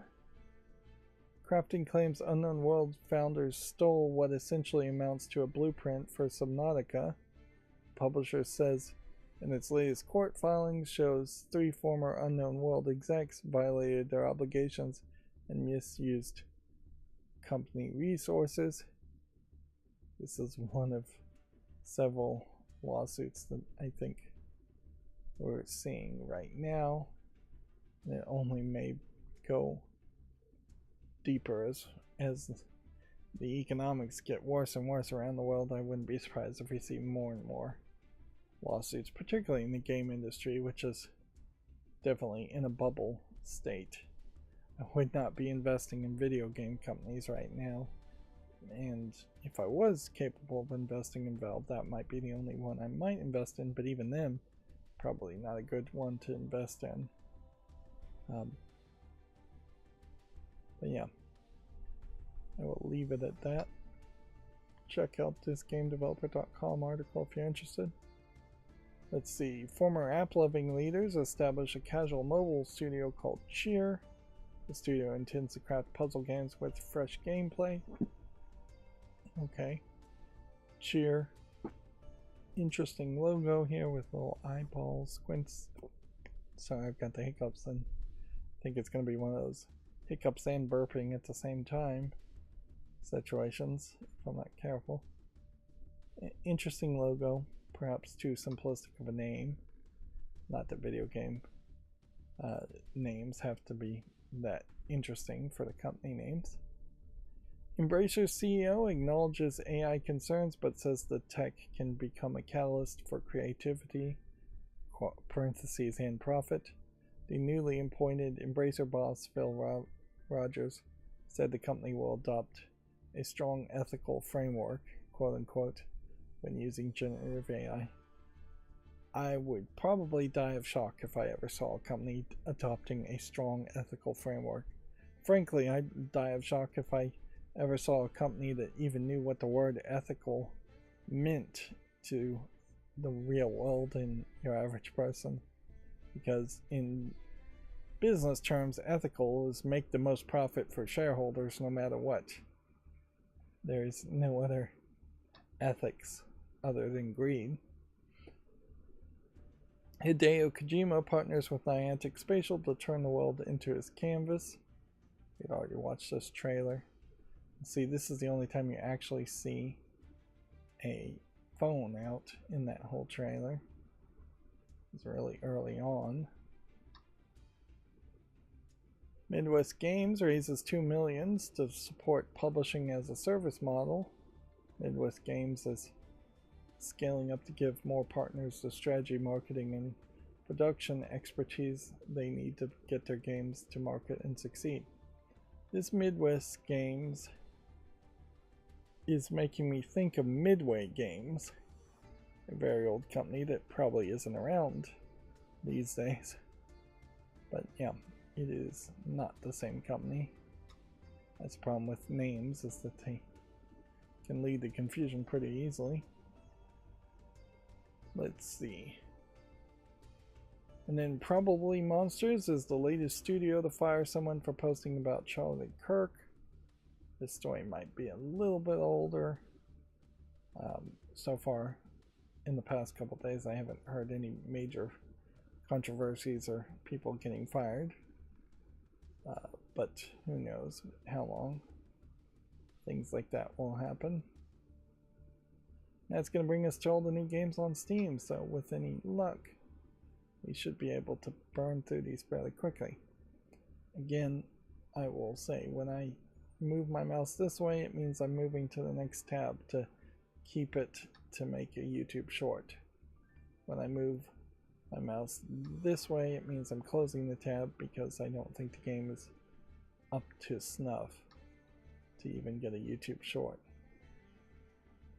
And then something actually catches my attention, I probably should be putting it on the follow list. And if it's already got a check mark on it, I probably should be closing it. And I guess we can trust the adult content plugin now. Seems like it was only really broken on hardware for some reason, and maybe that is just something I'll have to figure out a way to avoid. I might have to make an individual exception for the hardware page. Does this look like something that interests me? I don't think so.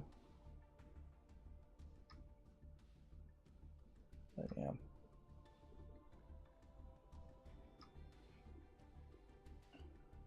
So at this point, if I do see something that says page blocked, adult content, which is something I programmed into the JavaScript to be injected into these pages, these theme pages, I will trust it to mean I really should not show those pages and potentially get in trouble with YouTube for showing something not YouTube family friendly.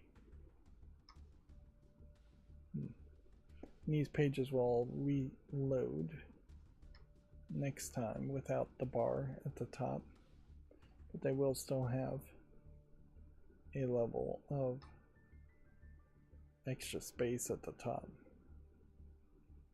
so there is still room for improvement, but I'll live with the problem until I build my next computer.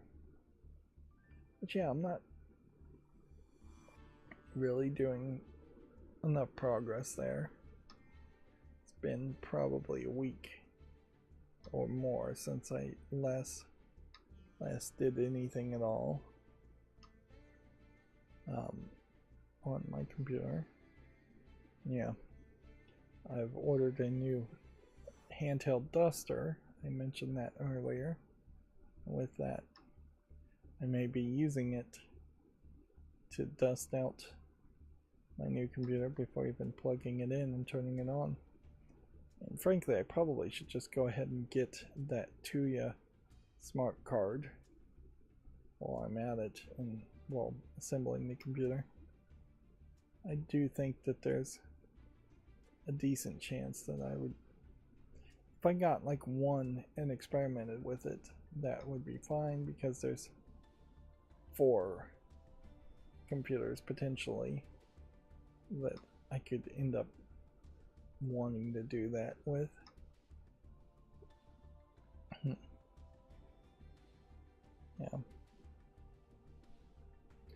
Speaking of a bunch of computers, 2 of those computers are servers, and I'm debating about putting the server rack that I have, which is crazy to have a server rack as an individual in someone's house, but I'm debating about putting it in my kitchen, actually, like next to a noisy refrigerator, behind a refrigerator, which would block off a lot of the noise anyways.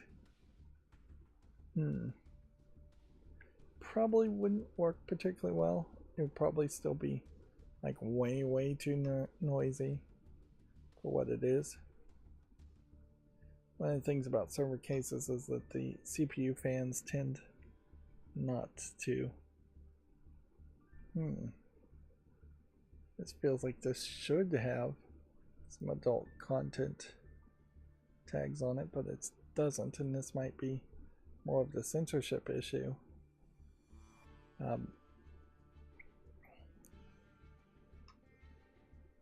So I'm not going to make a YouTube short on that, but I will put it on the follow list. Yeah, so yeah, I'm running the thought through my head as far as, could I put a noisy server rack in my kitchen and that work, or am I going to be introducing moisture, introducing extra danger, introducing a lot of noise, Ideally you would want a whole closet, and so unless you can build a closet, then you're gonna be lacking. Yeah, my kitchen is particularly small too, so if I were to do that, it would probably be a waste of space. And I'd have to run networking. I'd be particularly close to the circuit breaker, if that's particularly helpful. It probably would be a little helpful that you could maybe hardwire a higher amount of amperage and current.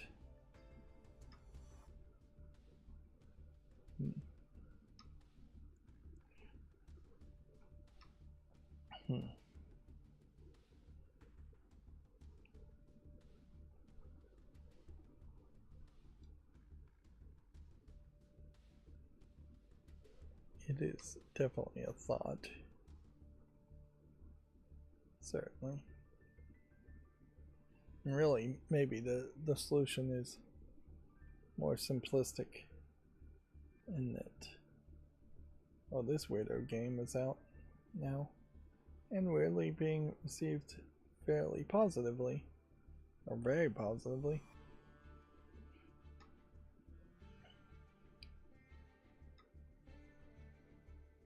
Yeah, the better solution may just be to try to get the cases to the case fans to adjust in their temperature.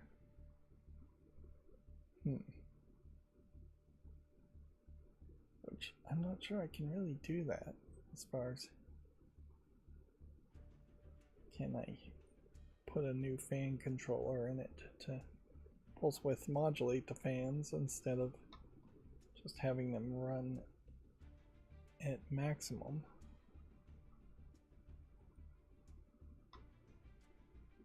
Now, at a certain point, I guess that is a danger with any computer cases, is that either you're going to use a minimum number of fans that you can plug directly into the motherboard and control with pulse width modulation, or you're going to need a fan controller card.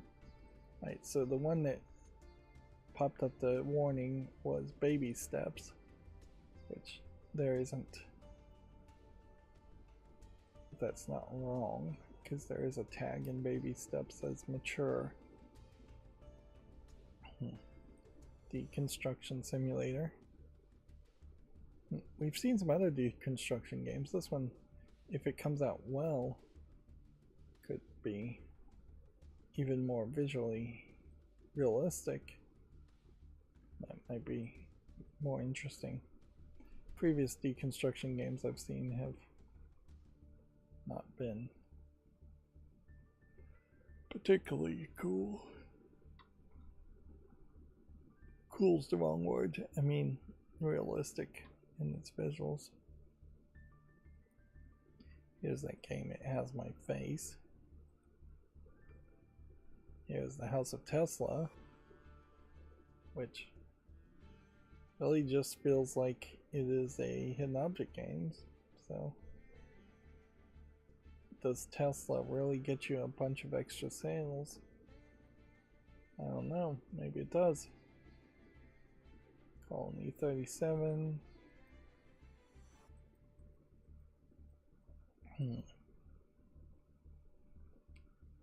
I'm perhaps being too generous by putting that one on the follow list. I'm hoping that we're close to being done, but there is still, I suspect, more tabs to be seen. We've gone 4 hours today. again should never mention how long I've been going. Like, seriously, if I could just get one obsessive fan, some really supportive fan, let's not say obsessive, who would watch my live streams from beginning to end, it would be so incredibly helpful with YouTube. 2048 puzzle. Interesting.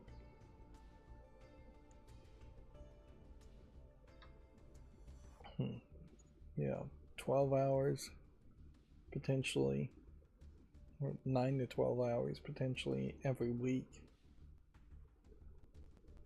Wouldn't be anywhere close to the 3,000 watch hours I need, but one person watching it would then have the videos recommended to so many other people.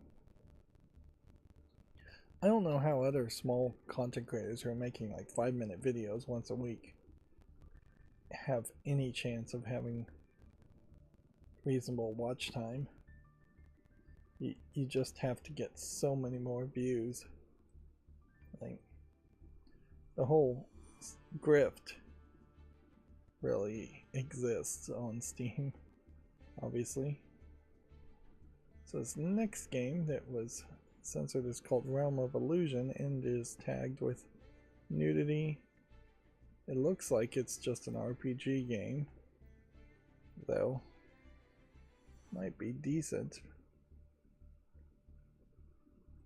Again, it's not in the adult section, which I don't know if the adult section isn't just an absolute desert at this point, with nobody being willing to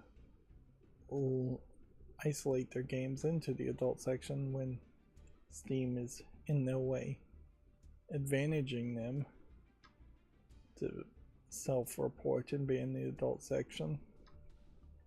If anything, they're getting increasingly punished for self-reporting.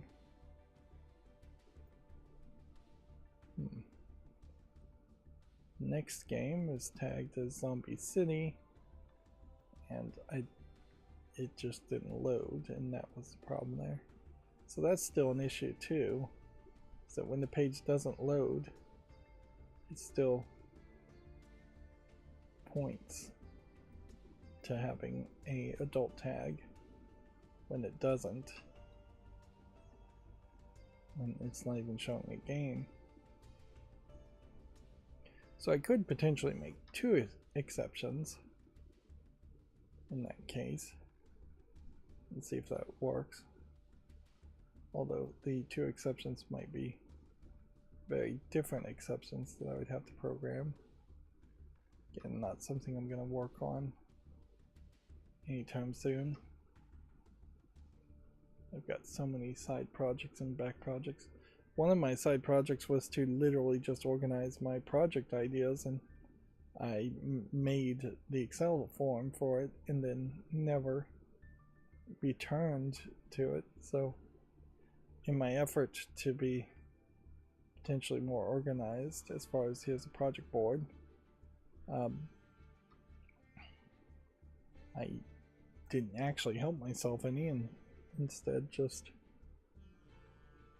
wasted a few hours playing around in Google Sheets. See, this again feels like a game that should have some adult content warnings in it. Doesn't seem like it. Veiled nudity. All privates or areas are obscured by light effects. Interesting. This game feels like it's all over the place as far as different art styles go.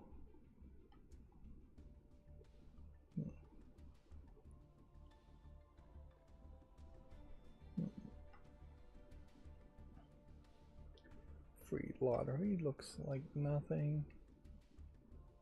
Whimsical heroes might be something. Harmony in the Wild might be something.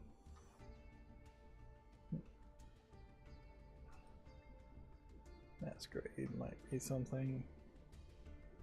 Anxiety bought in space. There's nothing.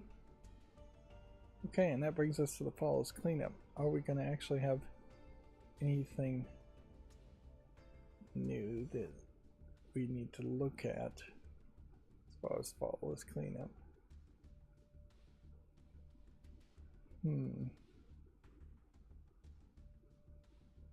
Star Trek Online's latest season, Unleashed, is now available. Sworn 1.0 is out now. Should look at that.